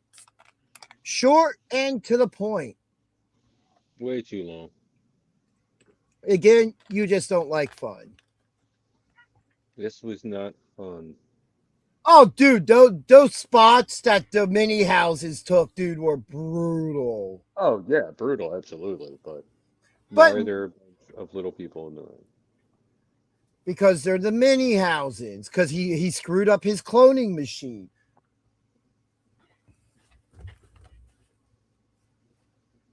But I wasn't expecting a barn burner out of this one.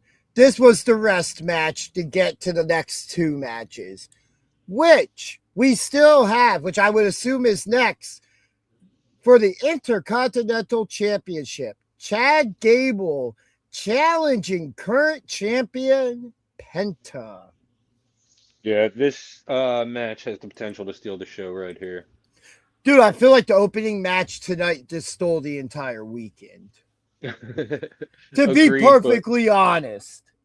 Agreed, but we have to hype up this one. The clash of styles with the traditional lucha versus a more Greco-Roman style competitor. It should be interesting. I mean, both of them are hard-hitting. What is Danhausen whispered something to the ref.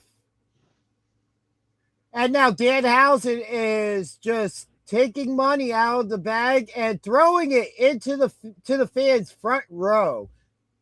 Right where green shirt guy is. Now he's just walking to the back.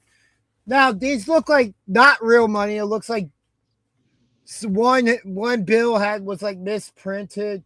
We got fans trying to get a Danhausen autograph. Unsuccessfully, I'd like to add as well. Yeah, wrong situation. I mean, he's celebrating. That's probably the best chance you had. Yeah, Danhausen just giving everybody money. It looks like he's practically emptied the entire bag. And Michael Cole just going nuts, being happy that he got 100 human monies. Actually, no. But no, this is what I expected from this.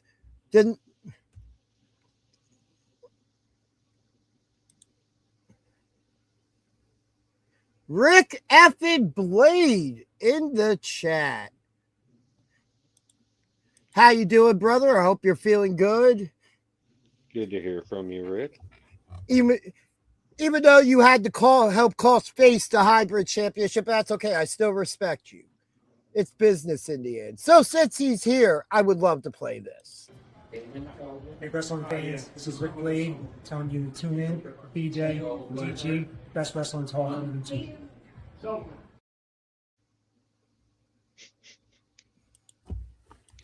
That's not the look I got Friday. Yeah, that's more like it.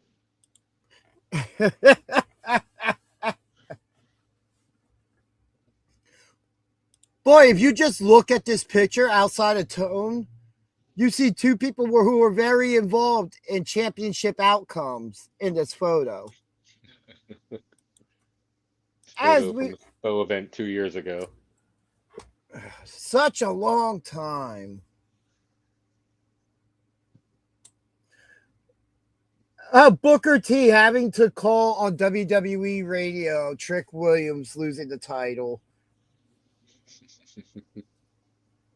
Oh, that's great. Absolutely love it. I will be right back, and no, I'm not using the restroom. He's probably using the restroom. Don't let him I just lie. remembered I put a load of wash in the washer, and I haven't put it in the dryer yet.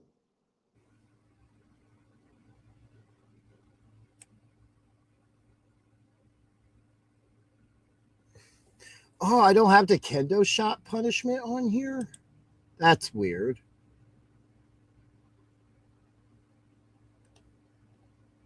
But wow. All right.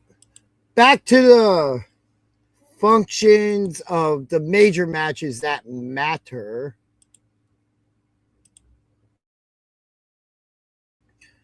I would assume, yeah, coming up next, the Intercontinental title match. I definitely think, since a hometown favorite has not won a match yet this weekend, I think Chad Gable, that's whose moment that is, and will capture his first singles gold in WWE.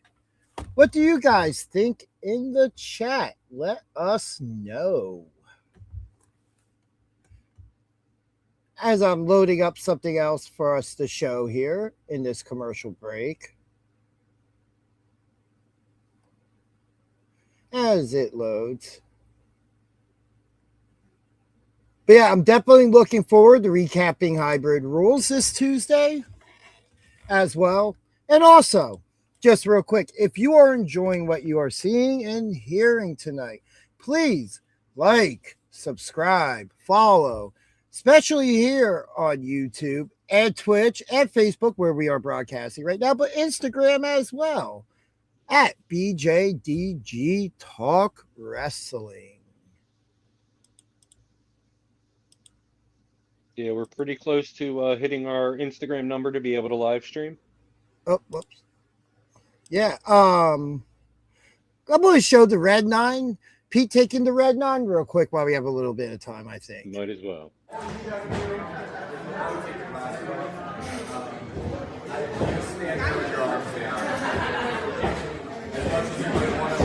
Just so you know, I'll find you when you're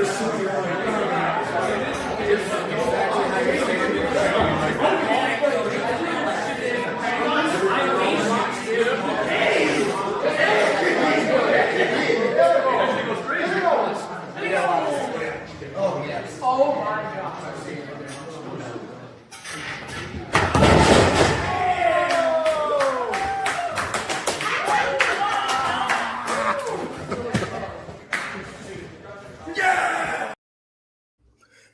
I just love how Pete's laughing after he takes it. Really reminds me a lot of John Cena retiring.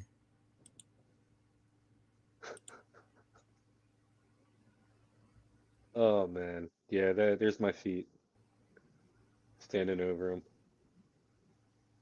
him. Try to see if I can find.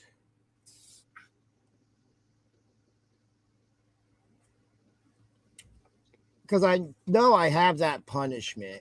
Because I had it on here. Joe Hale, what? What do you mean you like the title for the next hybrid show? Well, it's been announced, the stuff. We did it. It played. Hold on. I have the graphic. Jump the Shark. That's the next hybrid show. Oh, I didn't even notice that was hybrid Jump the Shark. Okay.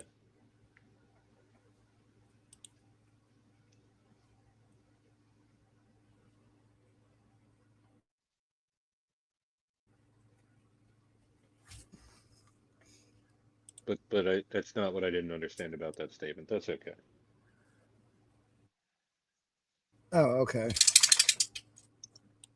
Does it ever look like I know what's going on? No. And that's what makes everything so special. Oh, okay, I was hitting the wrong button. So what is your oh, never mind, I don't have one. I was gonna ask what your timer says. Nothing. It Right. says nothing. Oh, the show title, okay. Yeah, yeah. I've seen some rejected artwork for it. That was pretty good too.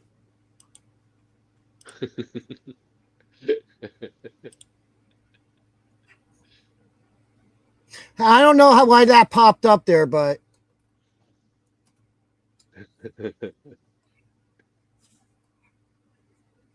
All right. I am probably really far behind.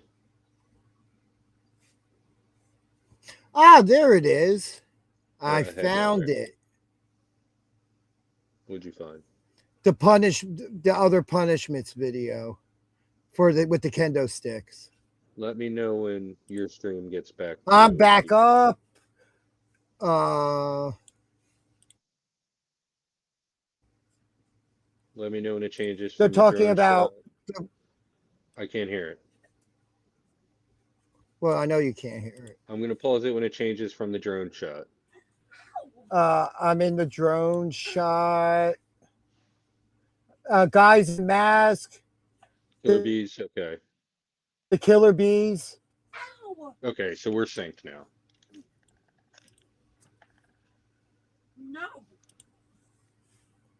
Dude, what are we? You're in the UK. You're not even in the same country to riot. It's the model. What's your thoughts on the show? So, looking at the card, as I said, I thought this was the weaker looking card.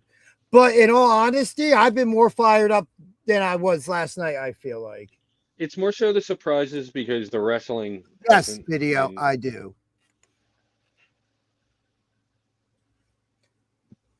Yes. Both cards were good in different ways. Like, I'm not gonna say that like either was better, especially because this event isn't over. But they both like were good in different ways. So far, we've got a lot of surprises, and it wasn't really focused on the action as much tonight. Last night, it was just all about the action, not a lot of surprises. Yeah, tonight's been a lot of surprises. A lot of Chelsea Green winning the title. A nice little shocker moment there. Lay down. All right, the alleged former El Grande Americano is making his way to the It's ring. not alleged. He was unmasked in AAA. I told you I didn't see that. It happened. Which is when it comes to some of the mainstream stuff is up there for me for match of the year of stuff I've seen. That match was absolutely amazing. Let me see if I can get some more light going here at the moment. And I remember that night I was coming home from a show. Had a couple beers in me and fell asleep as like they were making their entrance. Chad Gable's from Minnesota. Yes, I've been saying that this entire show. I didn't hear you. Well, maybe you should be watching our show too, you know. Ow. Yeah, that's not really gonna work. Gable hugs what I presume is his family and rolls in. He's fired up. He's ready. Everyone rocking purple today. Gable's rocking the purple and yellow. Well, I would expect Gable to because he's from Minnesota. Oh yeah, Vikings colors. Yeah, and this crowd is pretty hyped for him. Oh, They're yeah. letting him have his moment as well. Yeah, he's fired up. He's ready for this one.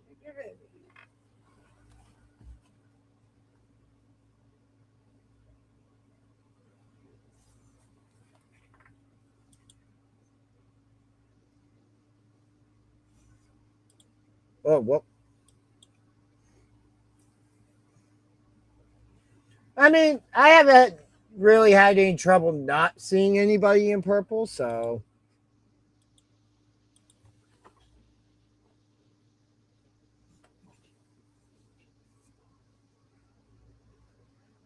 He's talking about your clipping. Oh, it happens no matter what contrast color I have behind me. To be perfectly honest, it's more I need a light in front of me, and I have no space for one right in front of me at the moment.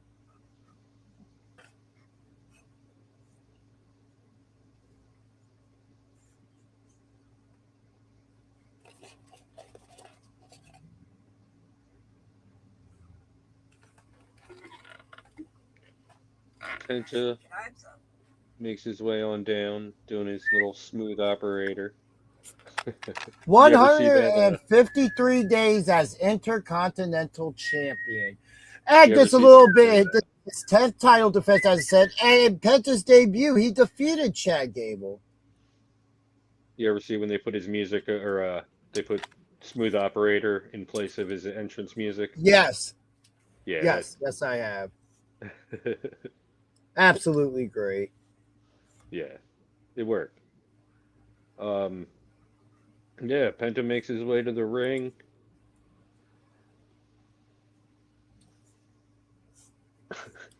Again? Dude, you're just in the mood to riot, man. He's spamming.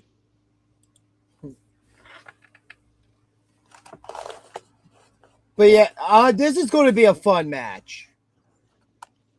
Out of everything we've seen this weekend, right now, I'm saying my match is kind of that turn into a fatal four-way. This could legitly steal the weekend. You know, because I think we're going to see some lucha stuff from Chad Gable. Yeah, he may have learned a little bit. Why not riot? In-ring, dude, I think a lot of people, that helps a lot. Because one of my favorite entrances back in the day was Shawn Michaels. Because part of that being that in-ring pyro with the pose.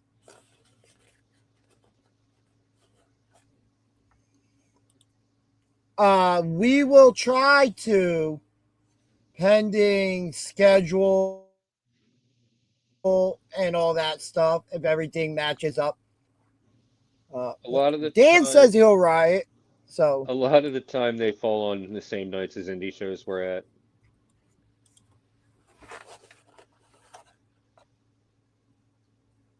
All right. Here's the stare down before the match. And SummerSlam does have a good history of having epic Intercontinental title matches. Brett and Bulldog, Triple H and Rock, and the ladder match. Well, the bell rings and they're just staring each other down. A battle of two baby faces. Cool. We're going to see a handshake here? Yes, we are. Gable offers, Penta accepts. Pulls him back as Gable's about to walk away.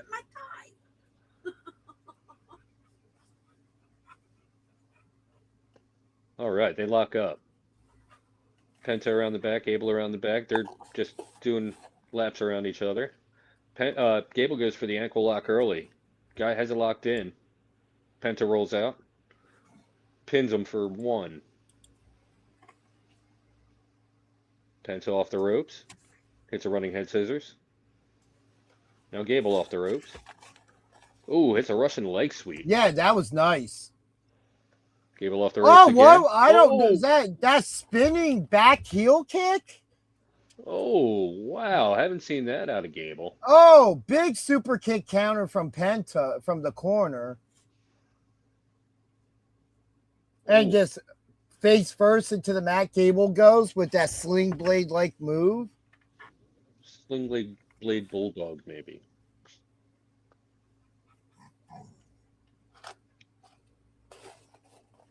Two count. Chad's able to kick out. Oh, dude, they just replayed that kick, and man, that landed cleanly to the jaw. Oh yeah, a lot of momentum behind Gable when he came in contact with that foot to the face there. Penta sets Gable up on the ropes. The crowd is hot for Gable right now. Big chop from Penta. Oh, wait a minute. Gotta start with that one.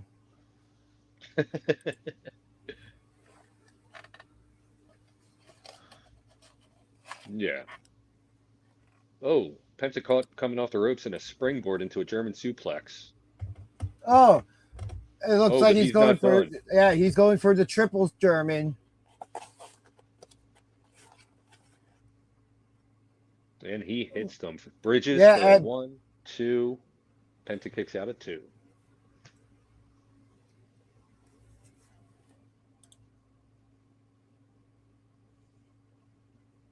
yeah, Yeah, like yeah.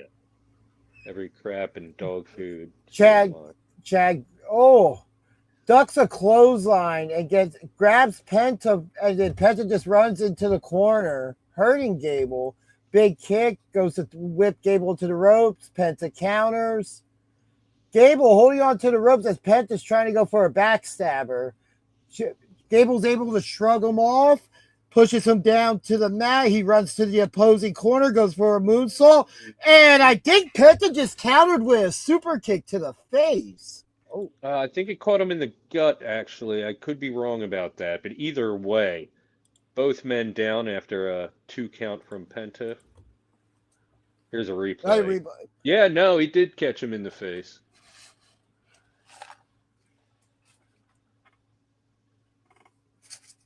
Penta charges Gable in the corner, step up in Zaguri, kicks his feet out from under him.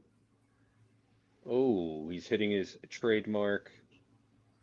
Oh, but Gable counters? What do you call that? see, that's a move that Penta in the headlock but counters, but that moment there in the corner is a moment that pre AAA Chad wouldn't have gotten.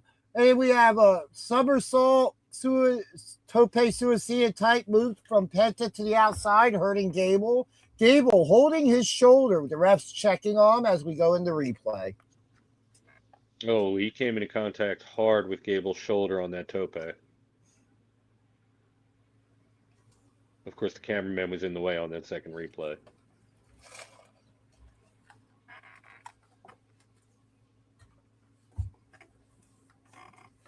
Penta tosses Gable back into the ring. Gable, he's looking hurt. Yeah.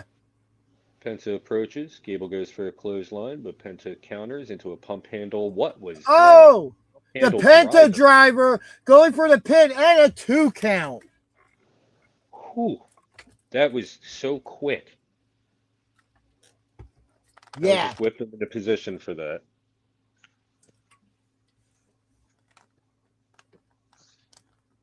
Yeah, this is some real tough competition for the Intercontinental Champion here, to be perfectly honest. Penta's defended this belt against plenty of people, had a lot of great matches in this reign. Will this be the time that he doesn't have what it takes to retain that title? Find out next time on Dragon Ball Z. I need that sound clip too. Well, they're exchanging blows in the center of the ring. A big chop from Penta to Gable. Ooh. Yeah, they're just trading chops at this point. Or open hand slaps, whatever you want to call them. Yeah, overhand chops. Damn. Oh. Now they're just brawling. A big kick pushes Gable away, and Gable with a counter, just tossing Penta into the turnbuckle, going for the pin, and gets a 2 count. Gable, a little bit of blood coming from his forehead. I'm liking this picture-in-picture replay. How they've been doing, yeah. Why did they just start doing it now? Because they are trying to win you back because they signed Danhausen. I don't know. All right, Penta down in the ring. Gable on the top rope. Goes for a big splash. Misses. And now Penta's going for that arm breaker he does. Going for that to do the more damage to that shoulder. Oh, and he does it. Snapping Chad Gable's arm back. Goes for a pin and gets a 2. Oh, man. That arm is taking a beating so far. Yeah, man. Yeah.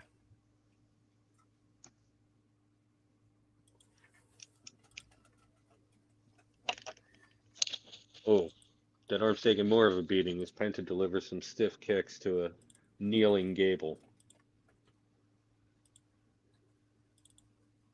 Ooh, a super kick to the kneeling Gable.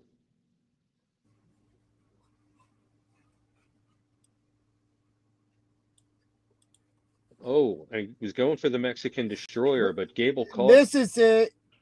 And Gable goes to roll him up, rolls through into the ankle lock. In the middle of the ring, Penta rolls through, shrugging him off. And Chad's in the corner, ducks him, Penta in the corner. Gable going after him, Penta catches him, puts him up on the corner. And now Chad Gable with the arm bar in the ropes, hanging to the outside part of the apron. Referee was counting the 5. Gable breaks it. Gable on the apron, big kick to Gable from Penta. Penta, rebound move to the apron. And looks like going for Alabama slam, counters it, misses. And a big German from Gable to Penta on the apron. Oh, you know that's the hardest part of the ring.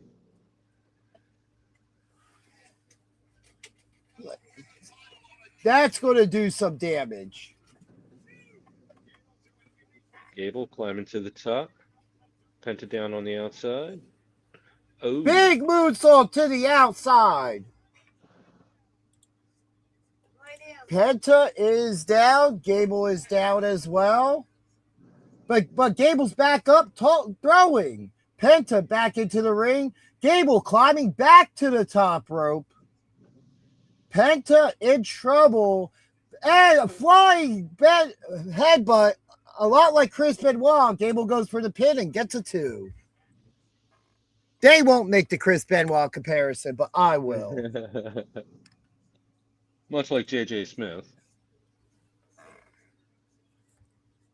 Or no, he doesn't do the top rope. Yeah, he does like a flying headbutt. Yeah. Oh, yeah, I agree. I like his character at the end. All right. Dijak. Dan, if you haven't seen Dijak in Ring of Honor, like back when his like feud with Keith All right, Lee, hold on like, real quick. Gable putting Penta up on the top rope, hits him with a right hand. Looks like we're setting up for a superplex here. Penta with some right hands to the midsection, trying to fight out of it. Headbutt, knocks Gable down to the apron. Penta dives and hits a Mexican Destroyer on the apron to Gable. he didn't get all of it. It didn't look like he got all of it. Penta going for the pin. 2 and gets a 2. Penta is shocked that happened. Yeah, it was kind of very back first there. Yeah. Penta standing in the corner. Gable trying to get up.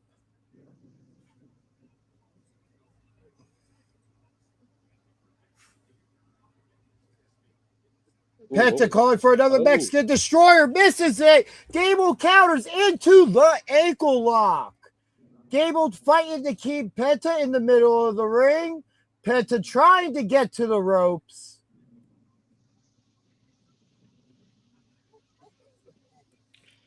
Oh.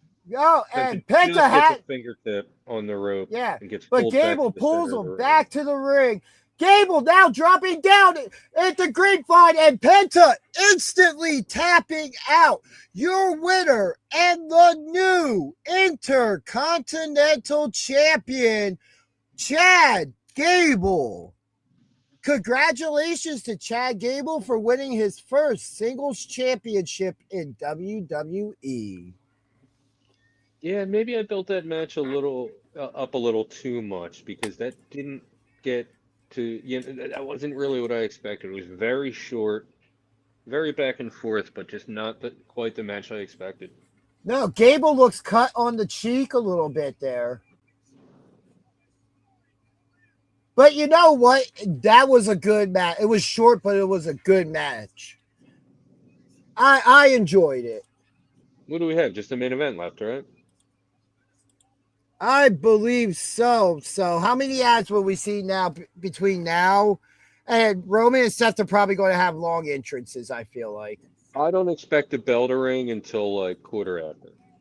or not quarter after. I'm sorry. I'm looking at how long we've been live. So what would that be? Yeah, until like a quarter to 9. That's when I expect the bell to ring. The bell's not going to ring for the main event for another 43 minutes. That's what I think. Yes. But yeah, tonight we've seen 3 new champions crowned. One we knew. Penta pulls Gable up and then takes the belt from. I'm assuming he's going to put the belt around his waist to show a respect. I agree with you, Dan. I absolutely love this for Chad. He deserves this moment. He has earned it, especially considering that 6 years ago we were talking about him being Shorty G and what the hell they were doing with him. Well, not us specifically. This channel didn't exist yet, but us as fans.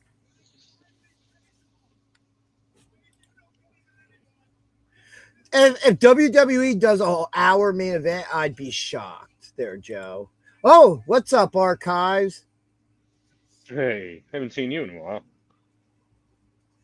Oh, what a way to say hi, man. Jeez.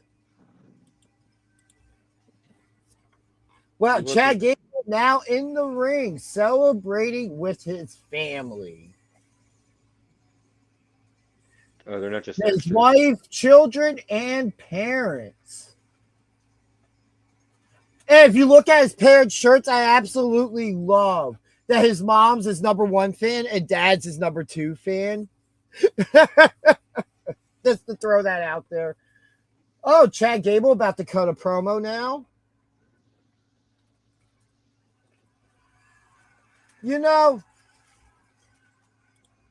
Crowd chant, you deserve it.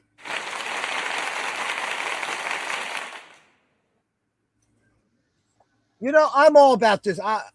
This is my feel-good moment of the weekend.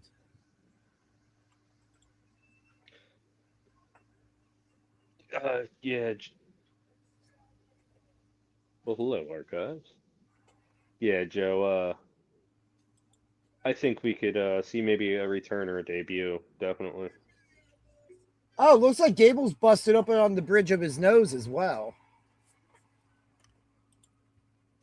Could we maybe see Bronson Reed? I think that's likely. Maybe Seth Rollins transitions back into a storyline with the Vision. Bronson Reed screws him over.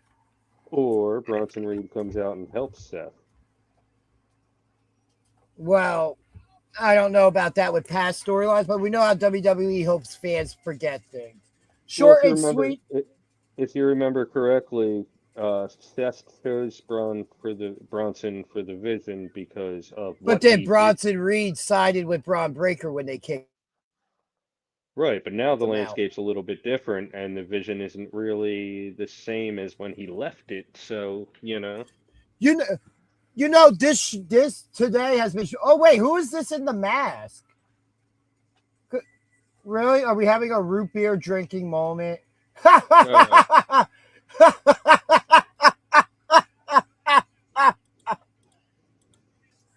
right, is this guy in the mask going to give him a cutter or something? What's happening? You did a stone cold moment. Wait, root beer. That's right, Joe Hale. You're absolutely correct. And if you're going to be watching that, you should also watch Wyatt Wrestling. Ginger will be on with Wyatt as they do a watch along. And then after, at 10:30 or after, you get our after show. So, Yeah, I have a very busy streaming schedule this week. I am looking forward to Wednesday. Yeah, Wednesday is always like oh my God, I can relax. I don't have to be on camera a day. Oh, wait, I didn't tell you we're doing a Dynamite watch along. All right, we got to hurry up and get monetized because I need to quit my job. I need time to sleep and watch wrestling. What's sleep? I mean, I don't remember at this point. But yes, guys, this has been a very, honestly, I'm shocked I was going to say this. I'm kind of with this show like I was last night. Like both these shows have been really, really good in different ways. Because again, I will say this: when I watch WWE, I'm expecting entertainment factor. As compared to AEW, when they do it, I'm kind of thrown off by it, pending what they're doing. Keep an eye on my socials. It will be posted there as well as on main pages and stuff like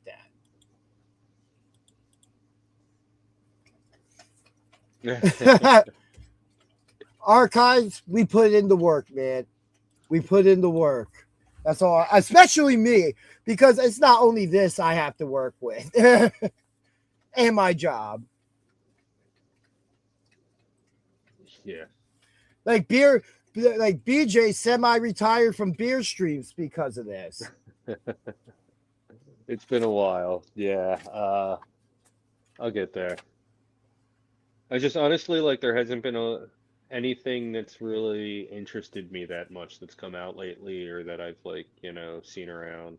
Yeah. So, again, everybody, thank you for joining us tonight. We always enjoy doing these, being letting you guys be part of the show and the fun, get a different variety on commentary, and gain our live reactions. So, Even if again, if you're enjoying everything you're seeing, yeah. But as I was saying, if you enjoy everything you're seeing and hearing today, please don't forget to subscribe and follow us on all social medias, Twitch, here on YouTube, Facebook, Instagram. You can follow me at the Danger Ginger 1 or the Danger Ginger, pending what social media. I personally am on TikTok and Instagram with Danger Ginger pages. You can find. Yep, go ahead. I'm BJ Talks Wrestling, and if you like craft beer, go ahead and check out BJ Drinks Beer.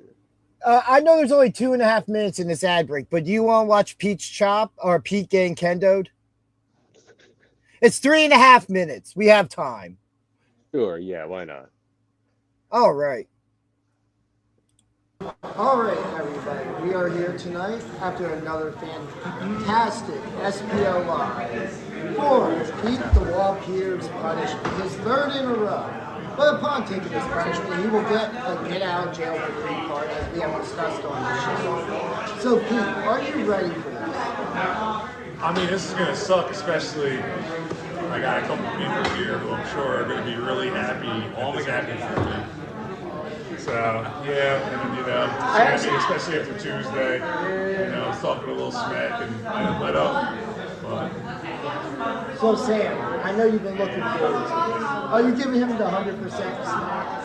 Oh, yeah, most definitely. And I actually invited Alex because I know he was talking smack. Oh, hold on, smack. Since this bitch ass has got the worst judgment in the universe, my boy Sammy here is gonna whip him with a cane. And actually give him one for wearing that stupid ass t-shirt. An extra? Yeah, why not? I'm right here, right? You invited me. Do we get an extra? I mean, you are. Don't bitch out, Pete. You know what? I'll allow it. All right. So, ladies and gentlemen, we are going to get this underway. Pete, assume the position. Ladies and gentlemen, Reaper, he's lining it up. This is what happens when you don't pick good people.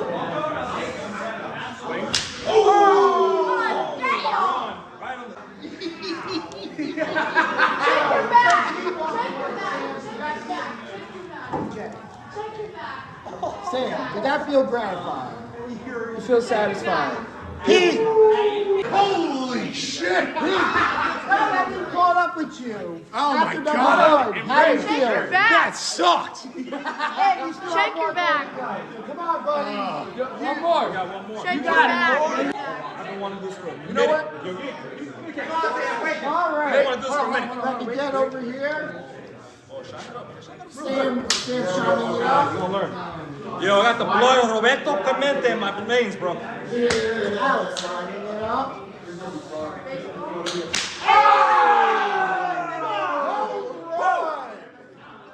Shake your back. Ladies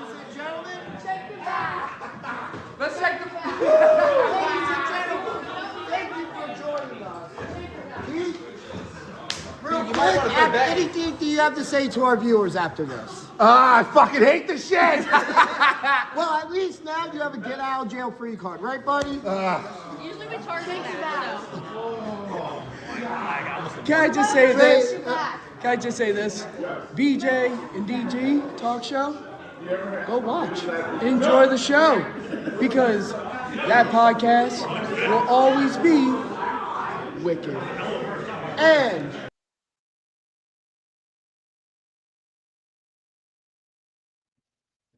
And we're back.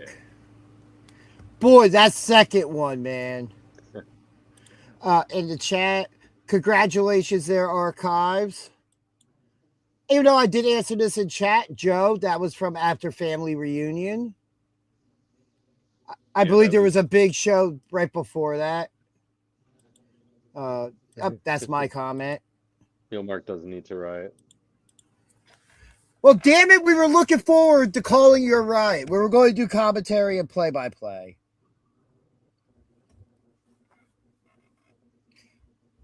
All right, it looks like we got Corey Graves, Big E, and Joe Tessitore talking about the main event and hyping the post-show.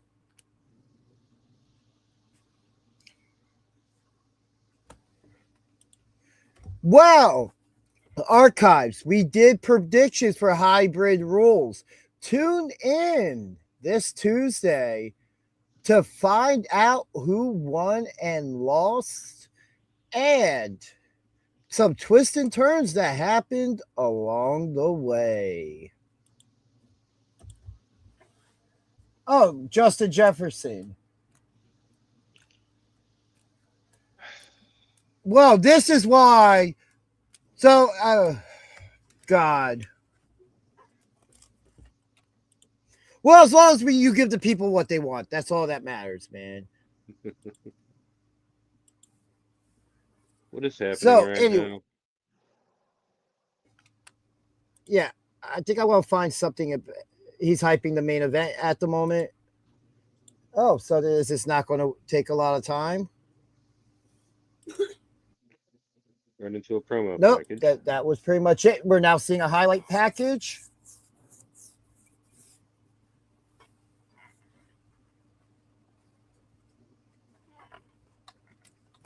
Oh, I'm gonna fall asleep.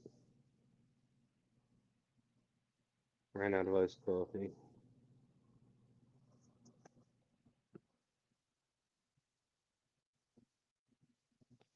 That's the thing with WWE. Like, anyone who's watching the PLE, like, don't they already, like, have some kind of idea about the history leading up to all the matches? Like, you know what I mean? Like, who, like, doesn't watch the weekly show and only watches PLEs?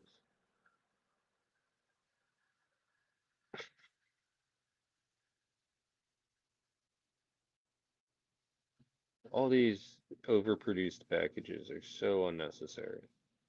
I mean, every once in a while, sure, but before every match.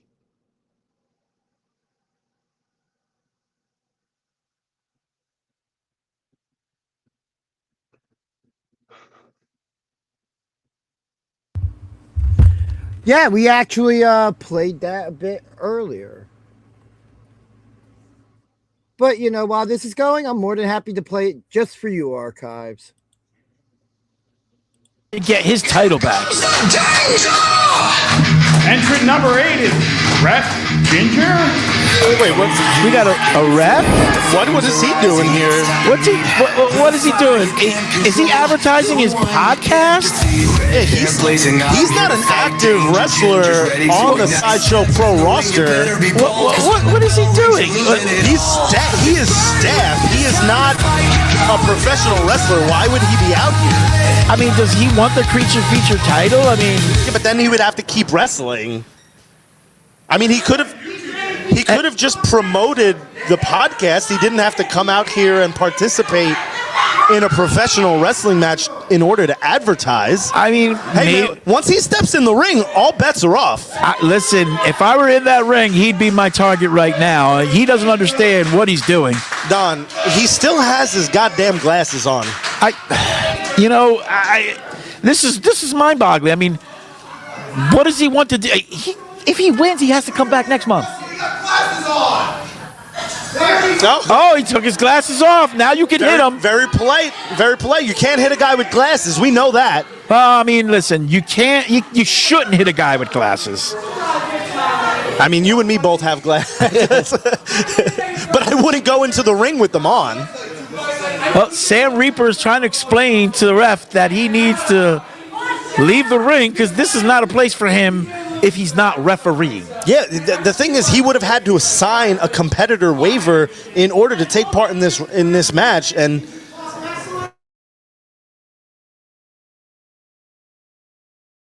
yeah, click like and follow his podcast so he could get out of the ring and we can continue this match. I don't understand what's going on. Mission accomplished. He advertised the podcast.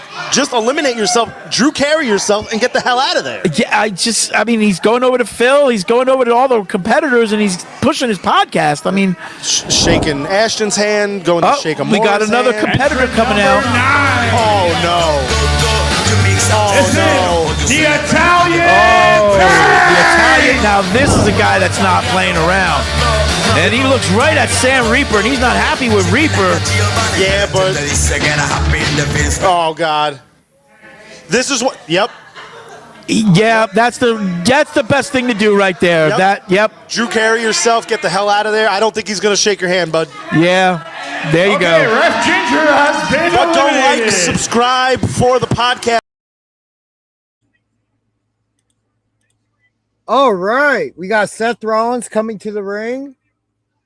Looking like something out of Fall Guys or something. He's saying this is his rebirth. There's specific reason for all this. They were saying it on commentary, but I also had that playing in my other ear or going over it. Archives. I've never seen anyone do that before, not even Dan House. Yeah, Shield reference with the face mask for Seth. Like I said, I think Roman retains, but I don't think it's a win for him. Like with the way this storyline has gone for the last 12 years. Because let's just remember, Seth's the reason why Cody won the WWE title and finished the story.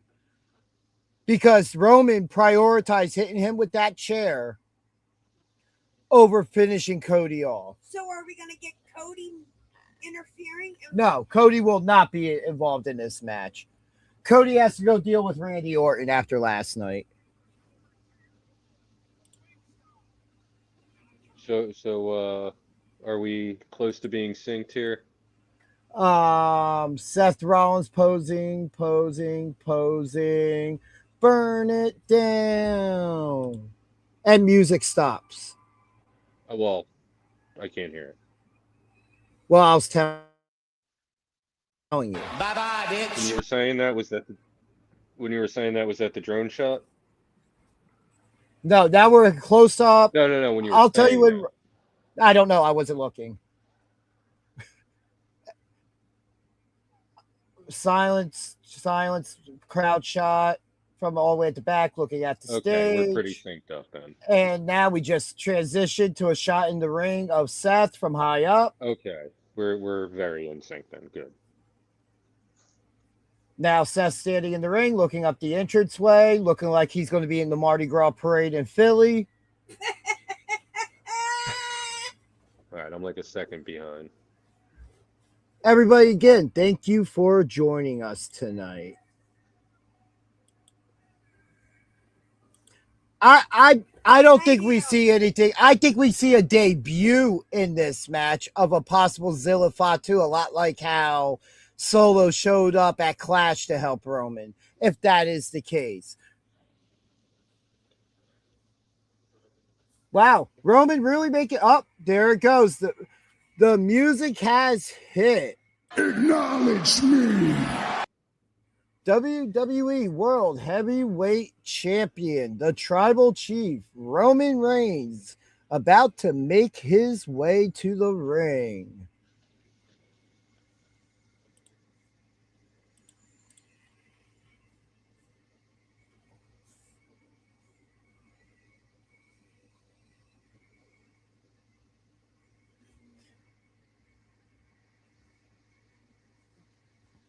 As Roman now finally walking down the walkway.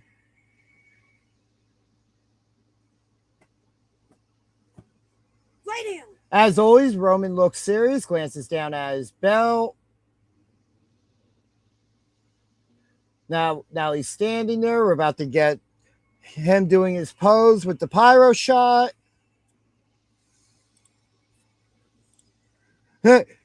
Archives. I love Mrs. Danger Ginger's laugh. Heel mark. Seth looking like he just came home from the Pride Parade in San Francisco. Wow. The Ginger Chief. I think I need to make that as a shirt. That's just kind of a very that previous comment was just kind of a variation on looking like he should be in the Mummers Parade. It was just a geographical or Mardi Gras. copy. He could have been at Mardi Gras too. You know what I'm saying? Hey, he has an outfit for all three at this point. Yo, that's why Seth Rollins was the brains behind the Shield. Always a step ahead. Get up here. Lay down. Where's your baby? Here. Heel Mark, I saw your comment in the chat that YouTube blocked. And you know what? If you stood next to the Italian Tank, you would know why I eliminated myself in that Rumble match. All right? I've seen what he does to people, and I was not becoming a ginger pancake. I did what I needed to do. 300 pounds of pure meatball. Now, there is also fan footage of that posted on my Instagram page. If you want to hear what me and Sam were saying. Well, what everyone's saying. Well, specifically me and Sam talking trash to you.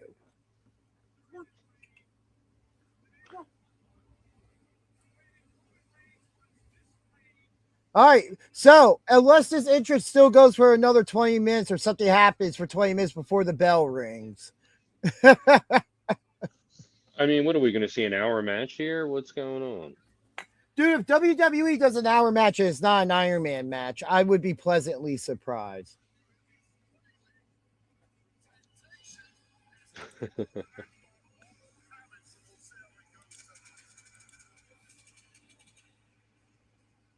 But like I've said, this rivalry to me over the last decade plus really does remind me of like those Stone Cold Austin vibes, like the feud of a generation that just kept circling back around. They couldn't stay out of each other's orbit. Heel Mark, just pause and wait for us. Hey, I didn't ring no bell. Just pause. Now the bell ring, Mark. Just pause and like see where we're at. You know, you can catch up by doing that. You want to be synced up. We all want to pop at the same time. All right, we're about to start doing the announcing for the match. No R-Truth clip.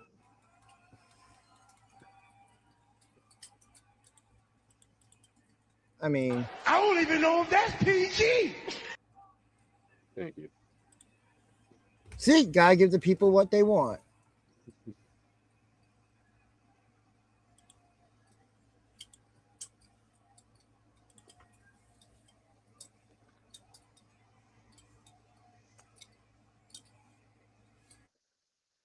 Well, if Heel Mark has us on low volume, that just means we have to yell. Gotta turn my volume up. What happened? Heel Mark says he has us on low volume, so we're just gonna have to yell everything. Yowie wowie.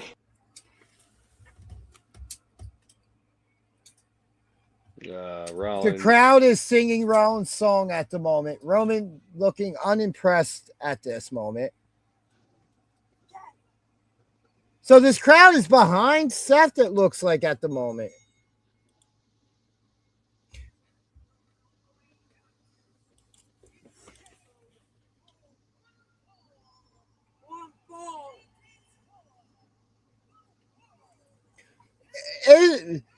You know, though, I will say, I wouldn't be surprised to see Seth win the belt. Yeah. But I think there's still more Roman could do with it at the moment with some of the fresh young challengers that could come up after him, like an Oba Femi, but I think it's too soon for that. I wouldn't mind seeing Braun Breaker at least challenge for it.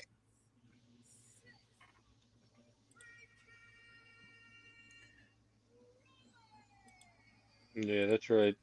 Squatch. Rollins all the way here. You know there's going to be funny stuff. You know it's not going to be a clean finish. We say this for every Roman match since he's returned, and they've all been clean finishes as of no outside interference. We're going to see a ref bump. Yeah, no. Seth Rollins ran the Shield. Ambrose was United States champion, defended the title twice with over a year reign. Come on, that's just who Roman learned how to have a championship and not defend it from.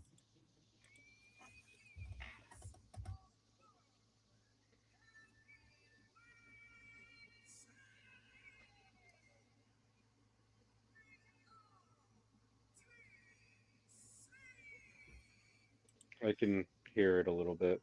I am not a hater at all, sir. You For heard? I am a fan of all three of these competitors that we I can just hear it. spoke about. I can hear it bleeding through a little bit.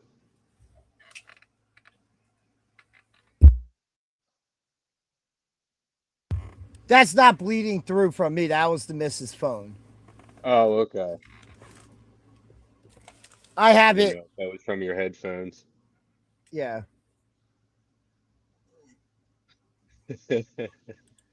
I didn't do it. YouTube did. Yeah, YouTube blocks a lot of our comments, especially if people say my name. Yep, that's what it was.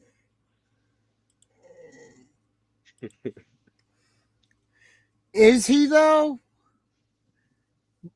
I mean, I grew up in an area where I got to watch a young John Moxley, so If you would have made the argument Mox, then that would be a different story and we could have a conversation, but Ambrose, no.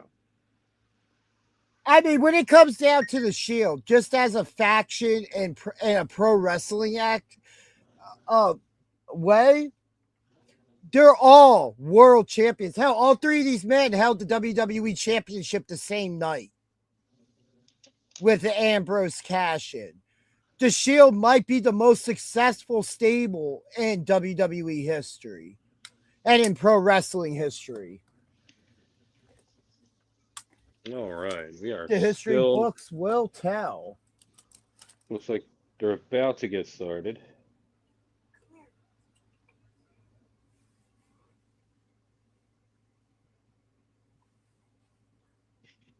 But that's why Mox ran to AEW, right?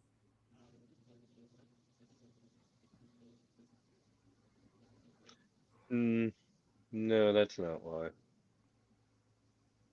Would I love to see all three of these men in the same company? Yes, but that's a story for another time. As we have the main event of Summerslam weekend now underway. There's a little bit of jaw jacking at the moment.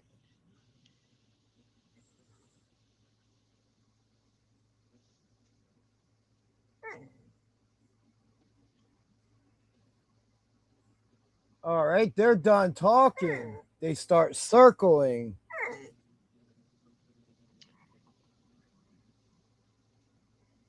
All right, let's go. Elbow collar tie up.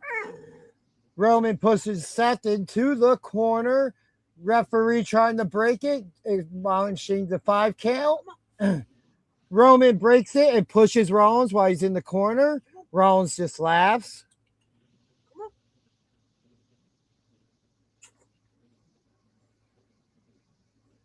Both men circling again. Another elbow collar tie up. Roman again pushing Seth into the corner, but Seth reverses it and just starts slapping Roman in the back of the head and kind of pie faces him, then backs up. Just trying to get in Roman's head. That's what the start of this match is. Both men trying to get in each other's head. Because that's where this match will be won and lost.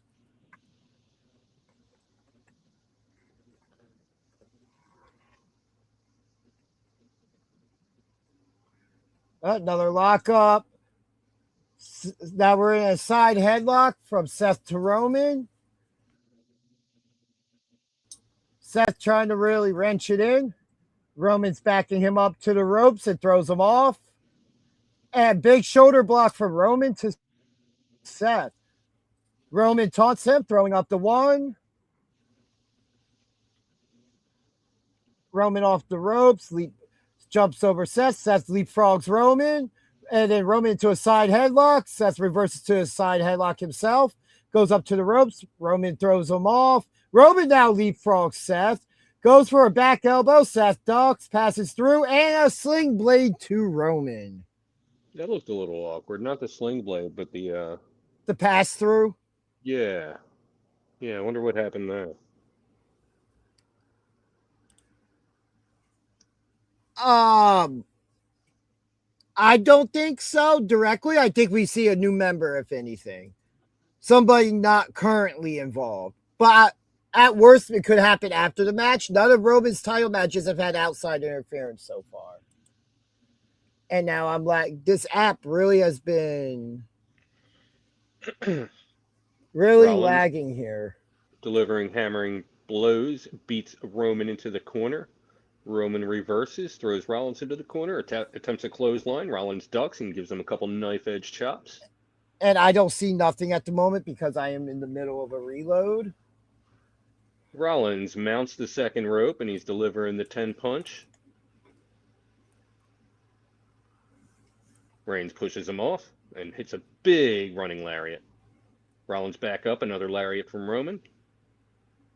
Roman attempts a whip, but Seth reverses. Roman goes for the super punch. Seth ducks, hits him with a kick to the shin and then a kick to the face. Reigns is down. Rollins basking in the solace right now, taking it all in.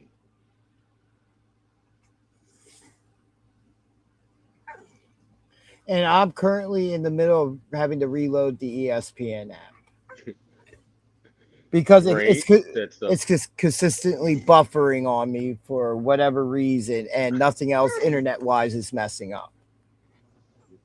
Rollins charges in for an attack, but Reigns dodges, and Rollins goes headfirst into the turnbuckle, and then Reigns hits him with a big clothesline, taking him down.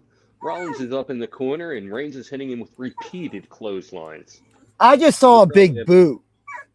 Probably at about 7 or 8 clotheslines now. Now 12, 13. I have Roman setting up for the Superman punch. All right, I just saw the big boot. Roman, setting up for the Superman punch. Rollins up. Rollins counters and hits a rolling elbow. Well, I'm behind now, so. And now Rollins clotheslines Roman out the ring, but Roman lands on his feet a la Undertaker style or Kane.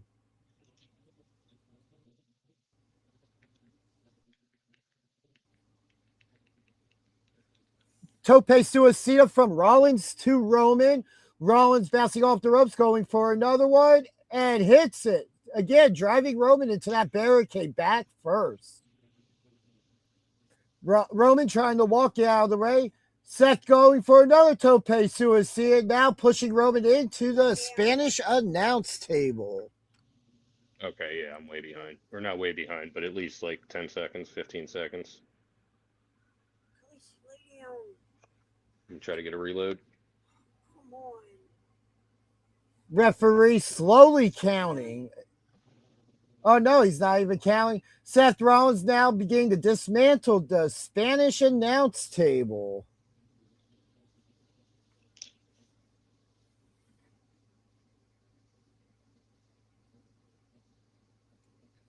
I don't see anywhere where there was any disrespect in the chat. Discussion of wrestling, and Rollins was going for another Tope Suicida, and Roman counters with a big right hand. And now the drive-by from Roman to Seth, which brings Seth back outside the ring.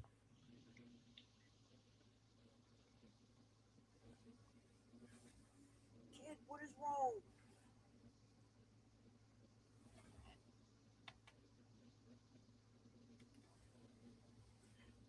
Rollins Oh, clotheslines Reigns over the barricade and out into the WWE Universe. yeah, it looks like this fight is spilling into the crowd. Reigns delivers a shot to Rollins. Rollins answers with a knife-edged shot. We get a headbutt from Reigns.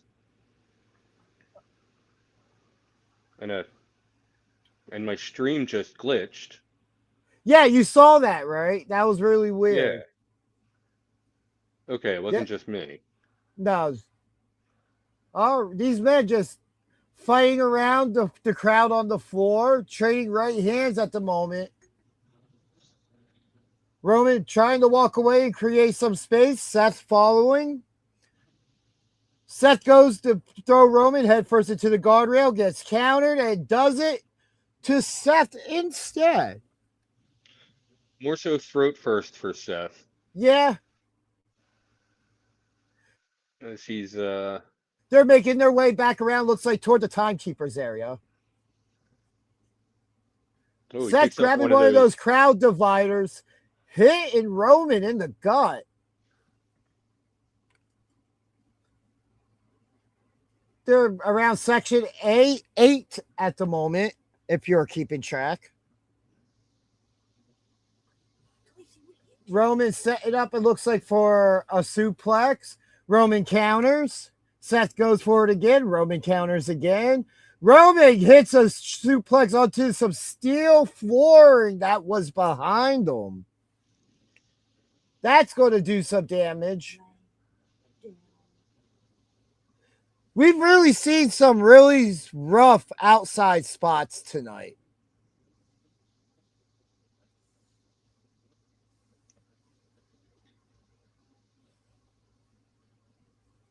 Roman calling for the spear now near the timekeepers area. Seth counters with a big knee and throws Roman back to the ringside area near where the timekeepers are. Big knee. Barricade delivers a knee. Rollins rolling into the ring like he's breaking the count, but they should have already been counted out. Referee being very lenient with the rules here.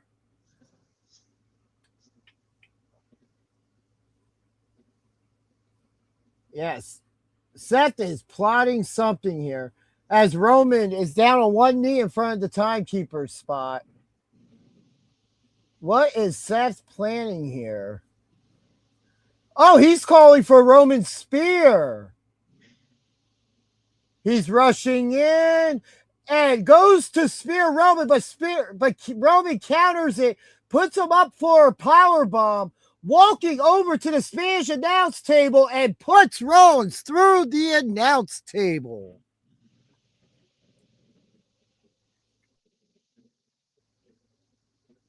Rollins is taking a real beating in this last couple minutes.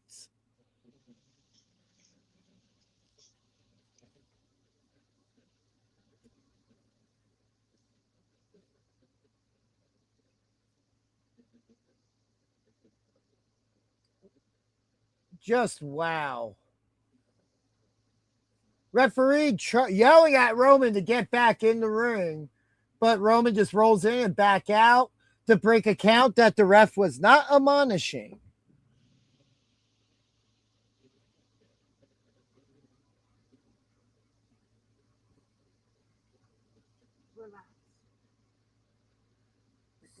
Looks like Roman's now tearing apart the English announce table.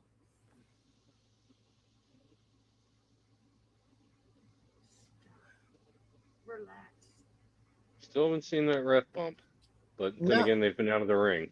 Yeah, it's a little too soon still. All right. Looks like Roman's setting up for another power bomb. He has Rollins up. Rollins fights out of it. Rollins counters, gets Roman up for his own power bomb, and now power bombs Roman through the announce table. Both men have now been power bombed through announce tables. Seth down, Roman down. This will be the ideal time for someone to run in with both men down on the outside.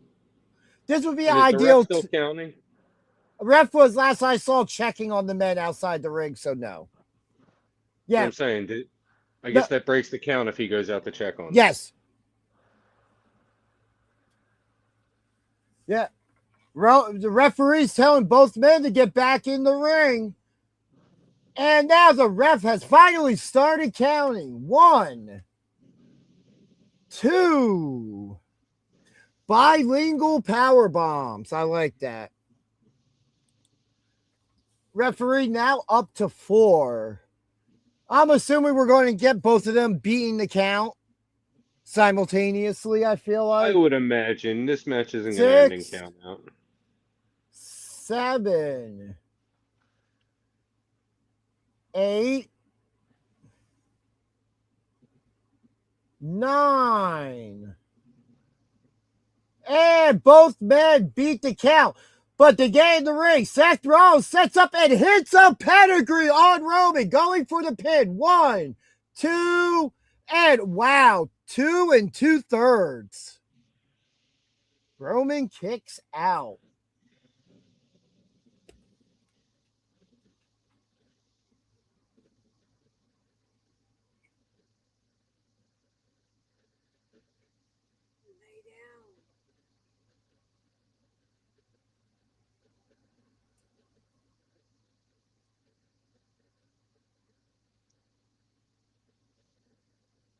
Both competitors just struggling. Rollins is on his knees. Reigns is still rolling around. Has not yet made it to a vertical position. Looks like Rollins is setting up for a curb stomp. And Roman counters with a Superman punch, goes for the pin. 1, 2, and a 2 count. You can really see how much both these men know each other's style and moves.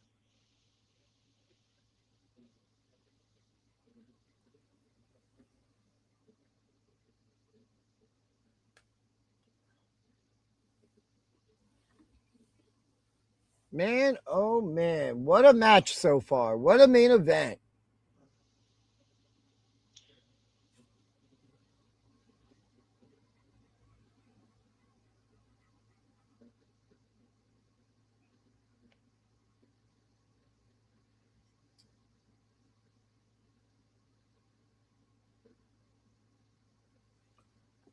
Both men just catching their breath at the moment. Roman's the first to kind of be up. He's on his knees looking at Rollins. Looks like he's ready to finish this off.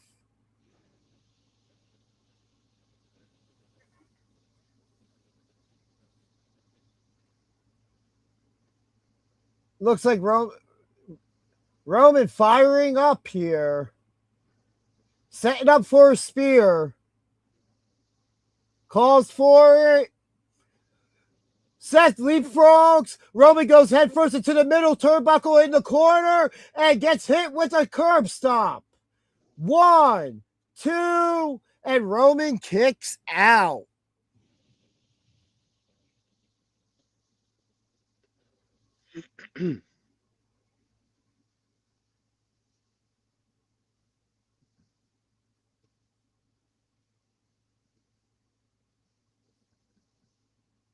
They're showing the replay of the sequence. That was a great sequence.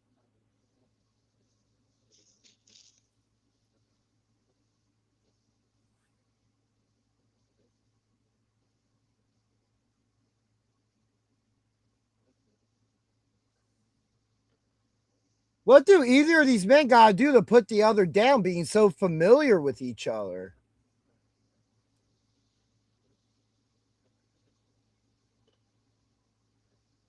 Rollins struggling to make it back to his feet.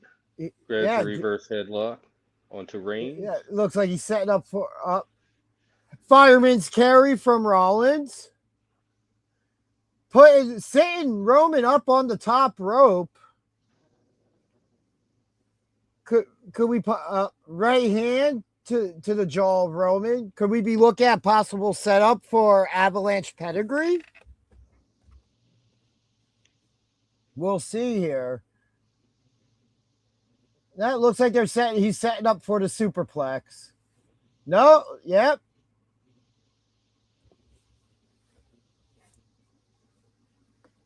Rollins makes his way to a standing position on the top rope as Reigns is still standing on the second turnbuckle. Roman trying to fight out of it.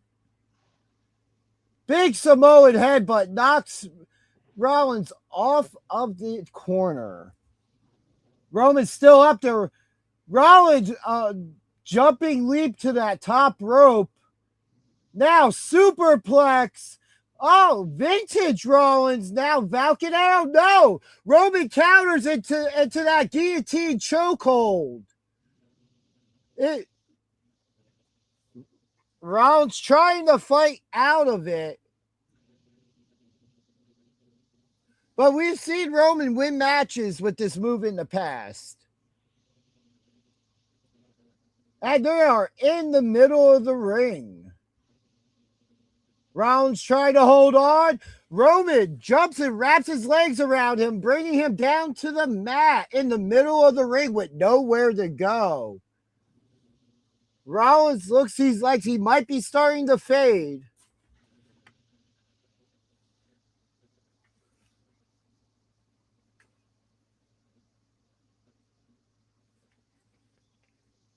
Rollins trying to stay alive.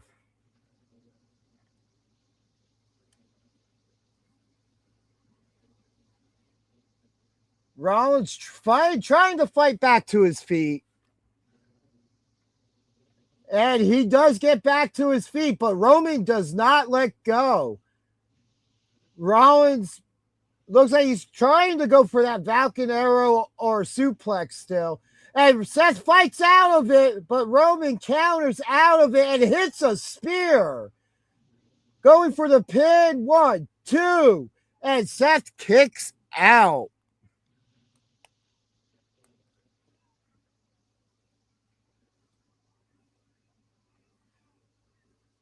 This is just counter after counter at this point.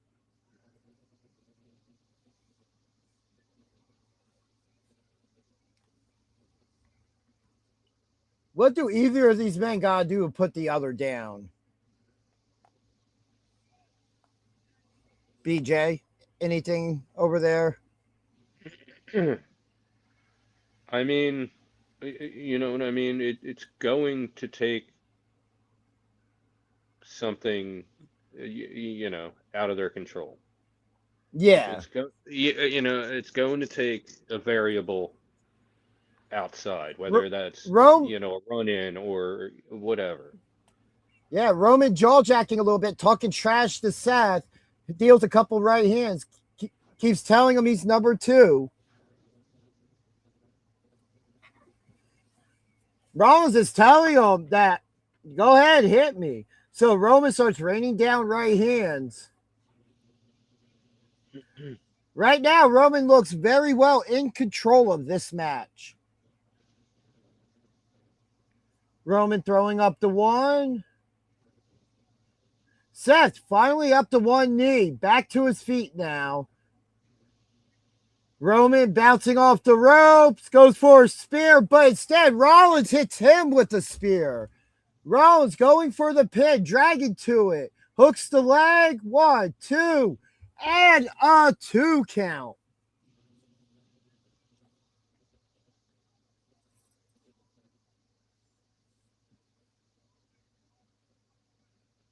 Yeah, Roman kind of wasted a little bit of time there.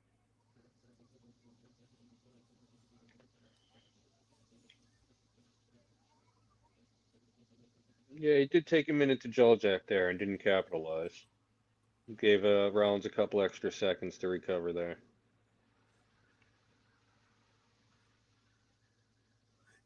Like, you can see it with these guys. This has been more than just for the World Heavyweight Championship. This is actually personal.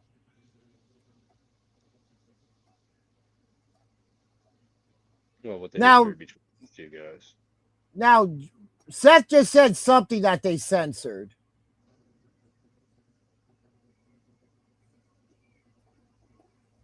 Seth's telling Roman the only reason he's number one is because they made him number one, that he's not better than him. Seth's picking Roman up. Looks like setting up for another pedigree, maybe a buckle bomb. And he has him up in the power bomb position and going for the buckle bomb and hits it. Seth, Roman down to his knees, and Seth goes for a curb stop, misses. Roman rolls him up, and now Roman in the reversal, hitting a buckle bomb of his own on Seth, going off the ropes and hitting his own curb stomp to Seth. Roman going for the pin, 1, 2, and only a 2 count.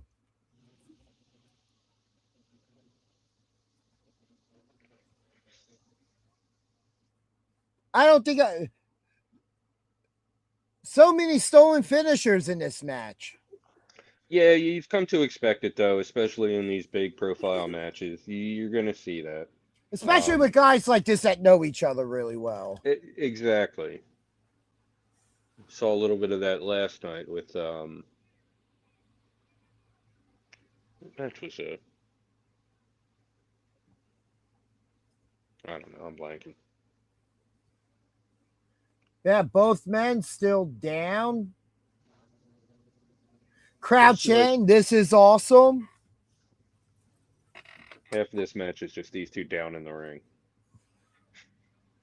At least it's back half of it, yeah. Yeah.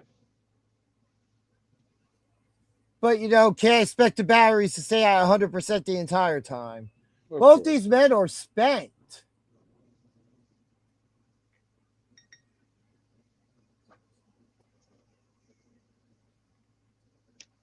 Both them just jaw jacking back and forth.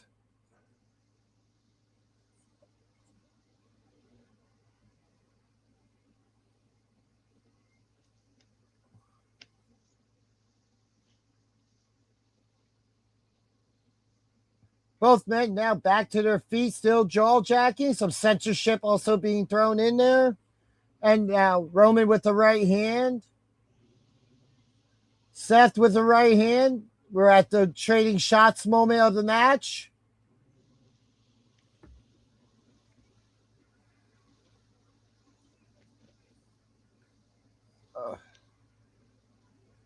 Just trading right hands with each other.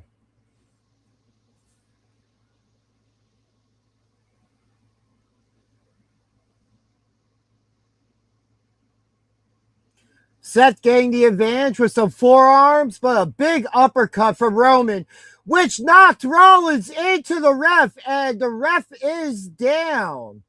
Another uppercut to Seth. Seth in the ropes does the little Dean Ambrose tribute there. Yeah. And they call it out. They named Dean Ambrose after that on commentary by Michael Cole. Just to point out. Of course, they weren't going to say Moxley. And now Roman hit the Ambrose DDT. The referee making his way back to the feet. Nothing illegal-wise happens. Roman setting up for the spear. Seth and the ref were next to each other. And Seth bypasses, and the ref takes a spear. The ref is now down outside the ring. Rollins hits a stomp on Roman, but no referee to count the 3 if there was a pin attempt.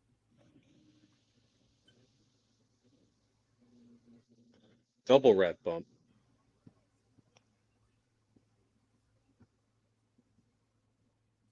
No pin has been attempted. Rollins realizes the ref is down. Do we get interference now?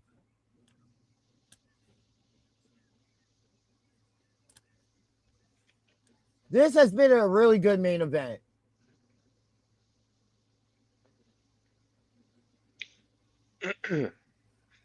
Yeah, I agree, but it has been exactly what you would expect up to this point. Yeah. This is what I expect out of something like this that has had such a long build overall. And the history that goes in with it. Seth now outside the ring. The referee is just looks unalived at ringside. Seth going over toward the belt, looking at it. Looks back at the ref. Goes into the timekeeper's area and is grabbing a steel chair. The last time we were in this situation was WrestleMania 40 in Philly.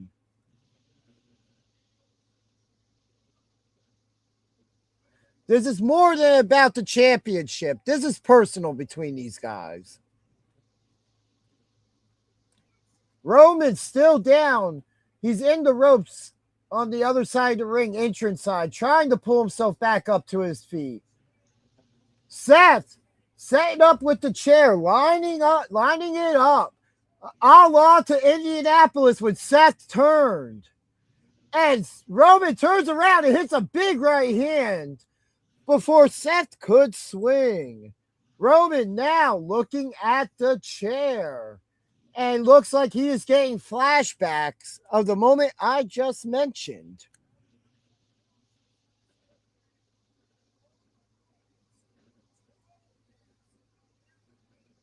As Wade Bear just said on commentary, 12 years in the making.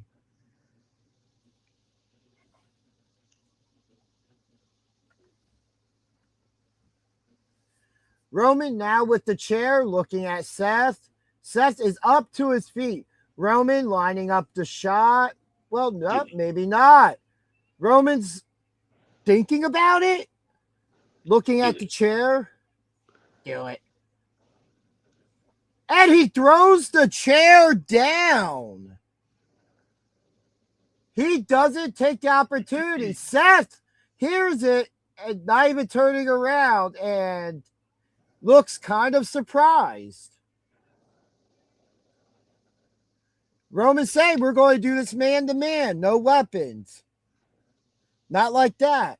Very interesting coming from Roman.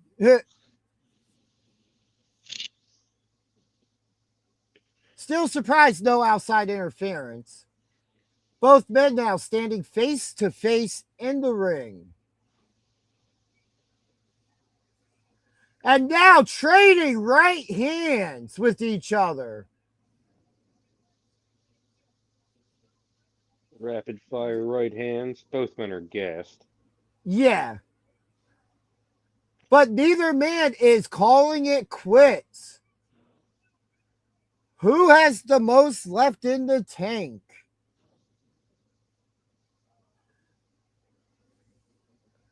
Both men. Now both men just trading single shots with each other.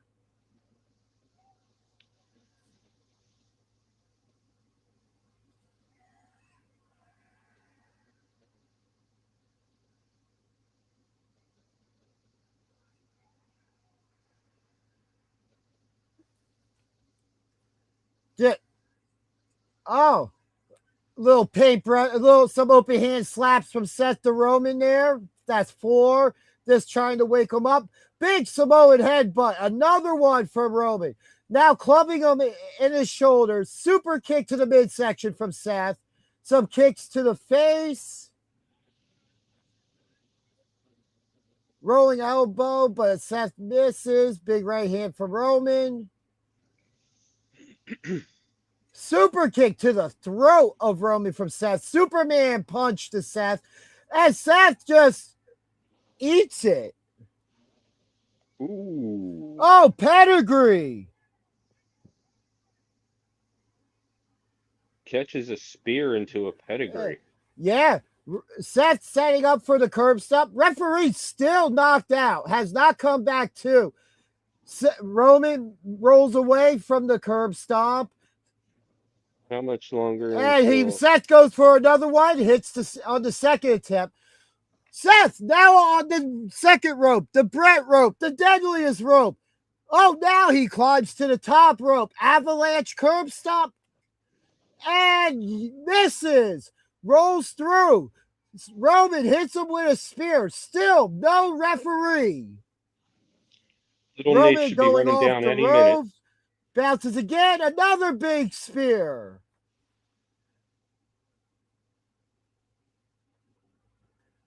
Seth is down. Roman up to his feet.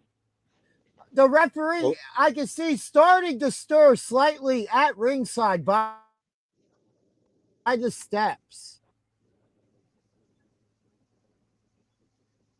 Roman now looks like he's going to go for the spear.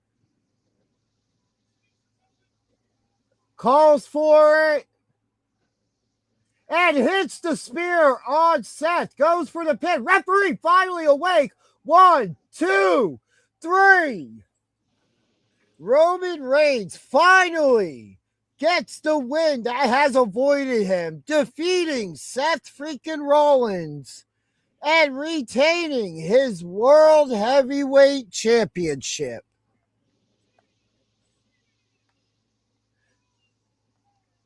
That was almost like a Ric Flair, Shawn Michaels, I'm sorry, I love you moment.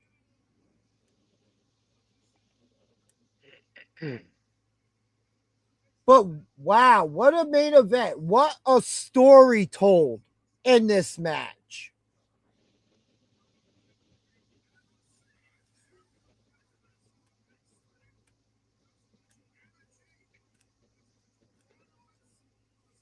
A win for Roman that's been 12 years in the making.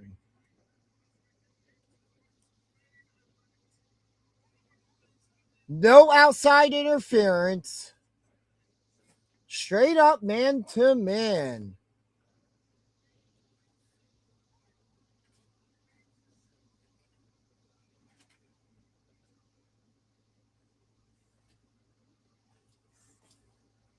Roman having a conversation with the belt.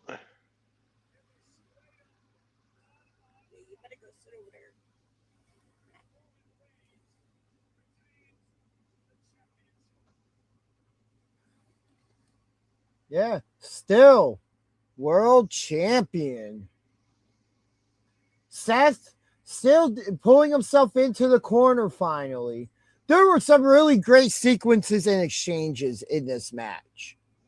Yeah, and I'm surprised it wasn't the overbooked nonsense that we've all come to expect from WWE PLE main events.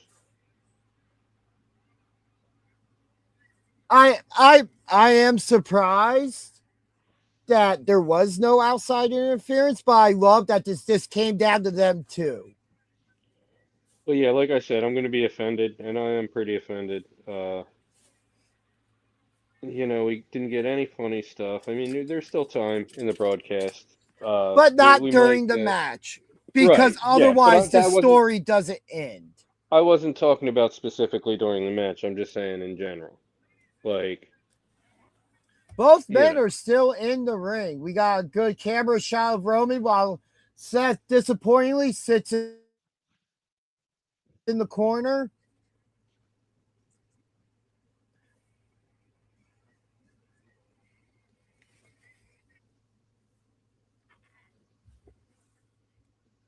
Dan in the chat, crazy ending. That was a great ending.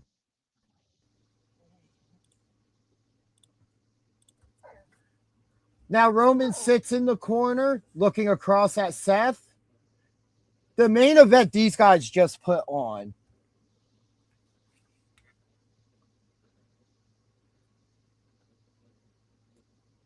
And I'm more shocked about than anything was the moment with the chair. Roman would have been 100% justified in using that chair, given their history. But Roman remembered from WrestleMania 40 what happened when I lost focus. And I just gave it. I lost. Even though it's not the exact same situation, he didn't allow his emotions to dictate what he was going to do this time. Both men still in the ring. Roman finally stands up, walks to the center of the ring, staring down Seth as who is still sitting in the corner. And wait, he holds out the fist as per the Shield. Ooh, Dean Ambrose is going to return. Anyway, we don't want that type of rhetoric on this channel. Wow. Just wow. Seth finally back up to his feet. Has the mask, which I don't know where that came from, that he wore to the ring. And he's looking at it, looks at Roman's fist, puts the mask down in the middle of the ring, and they bump fists. And low blow. Yeah. No. They both look out just like the Shield pose.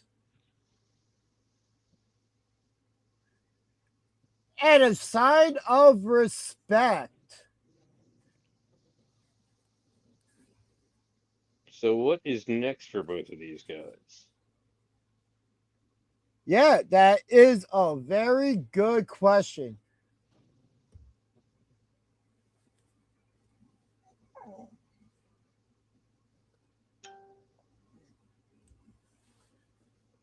Seth limping his way back up the ramp as Roman stands in the ring, goes to the corner and celebrates.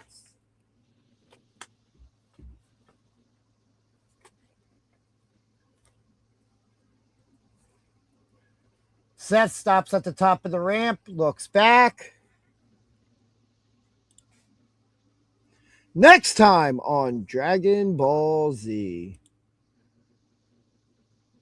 So, wait a minute. You crap yourself or did you crap yourself? That would be interesting, but I don't think anytime soon, unless a storyline dictates that crossover. But Roman looking up, holding the mask as we sign off, nodding his head in approval. Field marker safely back in the United States. Well, damn. Were there any snakes on the plane?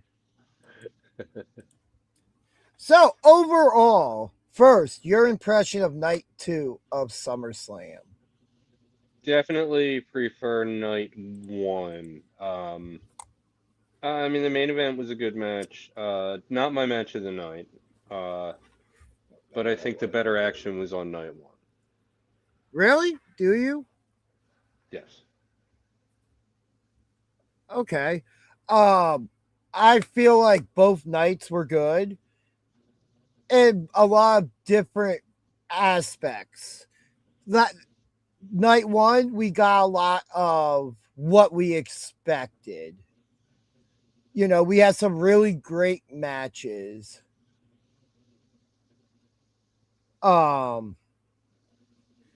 It was both nights were what I expected. Just, I feel like with the surprises of night 2, especially that starting off, turning that number 1 contenders match into a fatal 4-way. Yeah, that was a nice touch. But night 2, I expected a lot more in the surprise department. I mean, we got Kevin Owens' return. We got Gunther. But I'm saying early in the show, but I'm saying like just overall, I would have expected them not to front load it with surprises. I would expect something in the main event, like not necessarily in the main event, but after the match at least. I mean, at this point, I think they did that because of the ESPN factor. Front load the returns. That definitely that does play into it because now people got that for free without buying the pay-per-view. Yeah, see, and that's what archives in the chat. That's what a lot of people are doing. Like that's what I did when I years ago when I just kind of didn't care about the network, but I wanted to know what happened. You know, I would just put on a watch along.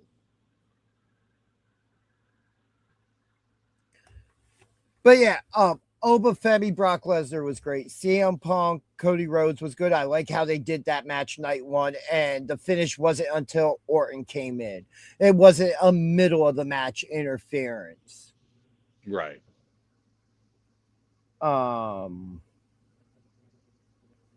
Gunther Aldis was great.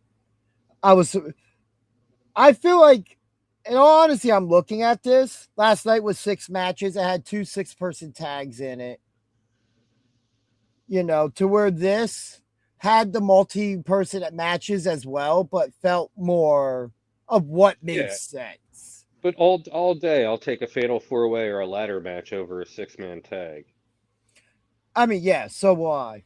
I think night 2, in all honesty, was the stronger night, but I'm giving it like a 55% to a 45% for night 1. Like, it wasn't far off. For me, having the return to the beginning of tonight really fired me up. Also, there was a Chelsea, lot night two that I wasn't really invested in, like a lot of SmackDown matches, and like I really just, Roman's Roman, whatever, he's gonna be around, I have to deal with it. But I wasn't as invested in night two. no, and neither, like when we previewed it, I said every time we talked about it, I was more invested in the night 1 a lot because of Obafemi. But now, like, not being invested as much into this night is probably what tipped the scale for me. Because I had lower expectations. Because I thought this match would be the standout match of the show. Not to say it didn't stand out, but for me, it's either the ladder match for tonight or the Fatal 4-Way to open the show. Both very good matches. And at this point, I pictured myself saying that it would be Penta and Gable, but it, definitely wasn't. That match, I mean, while it was a good match, that match just felt. It was more of a feel-good moment. Yeah, it just felt a little too short, and they could have done more with it. But So then, what is your match of the weekend? of the Dan, weekend, you have yourself a good night. hey, you do the same. She's not going to. Money in the Bank build-up. Yes, it is. I think the Money in the Bank build-up is going to be good with the ladder matches as well. Nick Aldis stole the weekend for the heel mark. Oh my God! Now I'm forgetting night one. Io Liv, Cody Punk, Oba Brock, Hell in the Cell, Fatal Influence versus the Bellas and Paige with that heel turn, Bloodline versus Keys, Knight, and Solo, and then Gunther Aldis. That's a tough one for match of the weekend. Probably have to go with Gunther Aldis. I'm going with the ladies ladder match. The Fatal 4-Way would be my second. That's my second as well. And then my third, even though it was short and probably the shortest match of the entire weekend, is Hell in a Cell. Yeah, but we knew what to expect there. No one's expecting that to be a marathon. But I'm still just the story. The same thing with, and Roman Seth is kind of up there somewhere with me, but I need to let that settle in a bit more where everything else had a chance to settle in with me. That match just ended. But the story told in the main event tonight, I absolutely love. Absolutely love. The commentary put it over great. I feel like Seth and Roman in the ring told a great story. It deserved that kind of Ric Flair, Shawn Michaels moment because of the history between them two. Because it looked like there was that moment where Roman wasn't going to spear him. I have to retain my title. He did it without the bloodline, where we thought this would be the time. And I feel like every time we have a watch along, or we're talking about the chance of it, that's been the one big difference in this championship reign for Roman. He's done it alone. Yeah, for once they're actually like making him a face in practice instead of just him being in the face position in the match.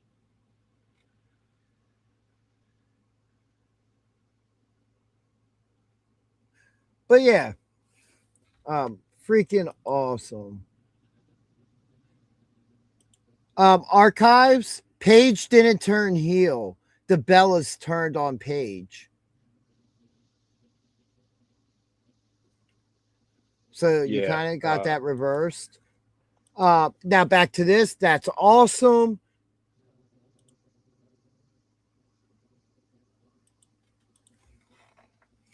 But yeah, overall, great weekend of wrestling by WWE.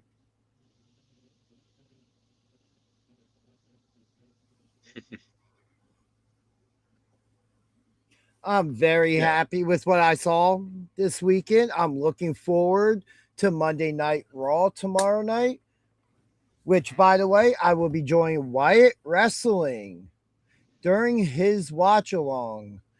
I will be dropping those links on social media. You can also follow him at Wyatt_wrestling on YouTube here. So I guess last question being, how would you overall rank the weekend? What's the scale here? 1 out of 5, I guess. 4 out of 5. I agree. 4 out of 5. As a whole, yeah. Heel mark, A-, so kind of in that same line. Yeah.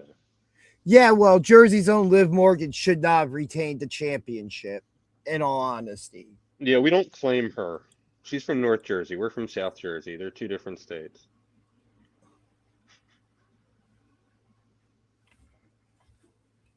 But yes, everybody, thank you for joining us tonight. I don't think we have much else here to talk about.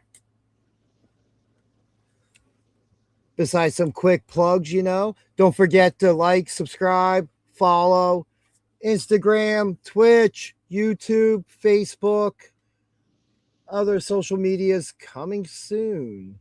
Catch us almost every Sunday, every Monday, and every Tuesday. Yep. Raw after show tomorrow night, 10:30, or as soon as Raw goes off the air, as well as Tuesday, 6 p.m. Indie Spotlight, where we cover everything indie wrestling at the Pro Wrestling Star Academy.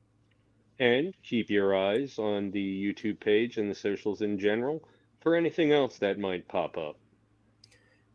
But yeah, let me get back on cam here real quick, because I got tired of seeing myself disappear looking at the TV. But everybody, be good to each other. It was a fantastic weekend of wrestling. We will see you tomorrow night for the Monday Night Raw after show that we do. So, until next time, I'm the Danger Ginger. That's BJ. And we are out of here. Oh, just real quick. A+ for the announced team. Thank you very much. Right, thank you. Thank you, Joe, thank you as well.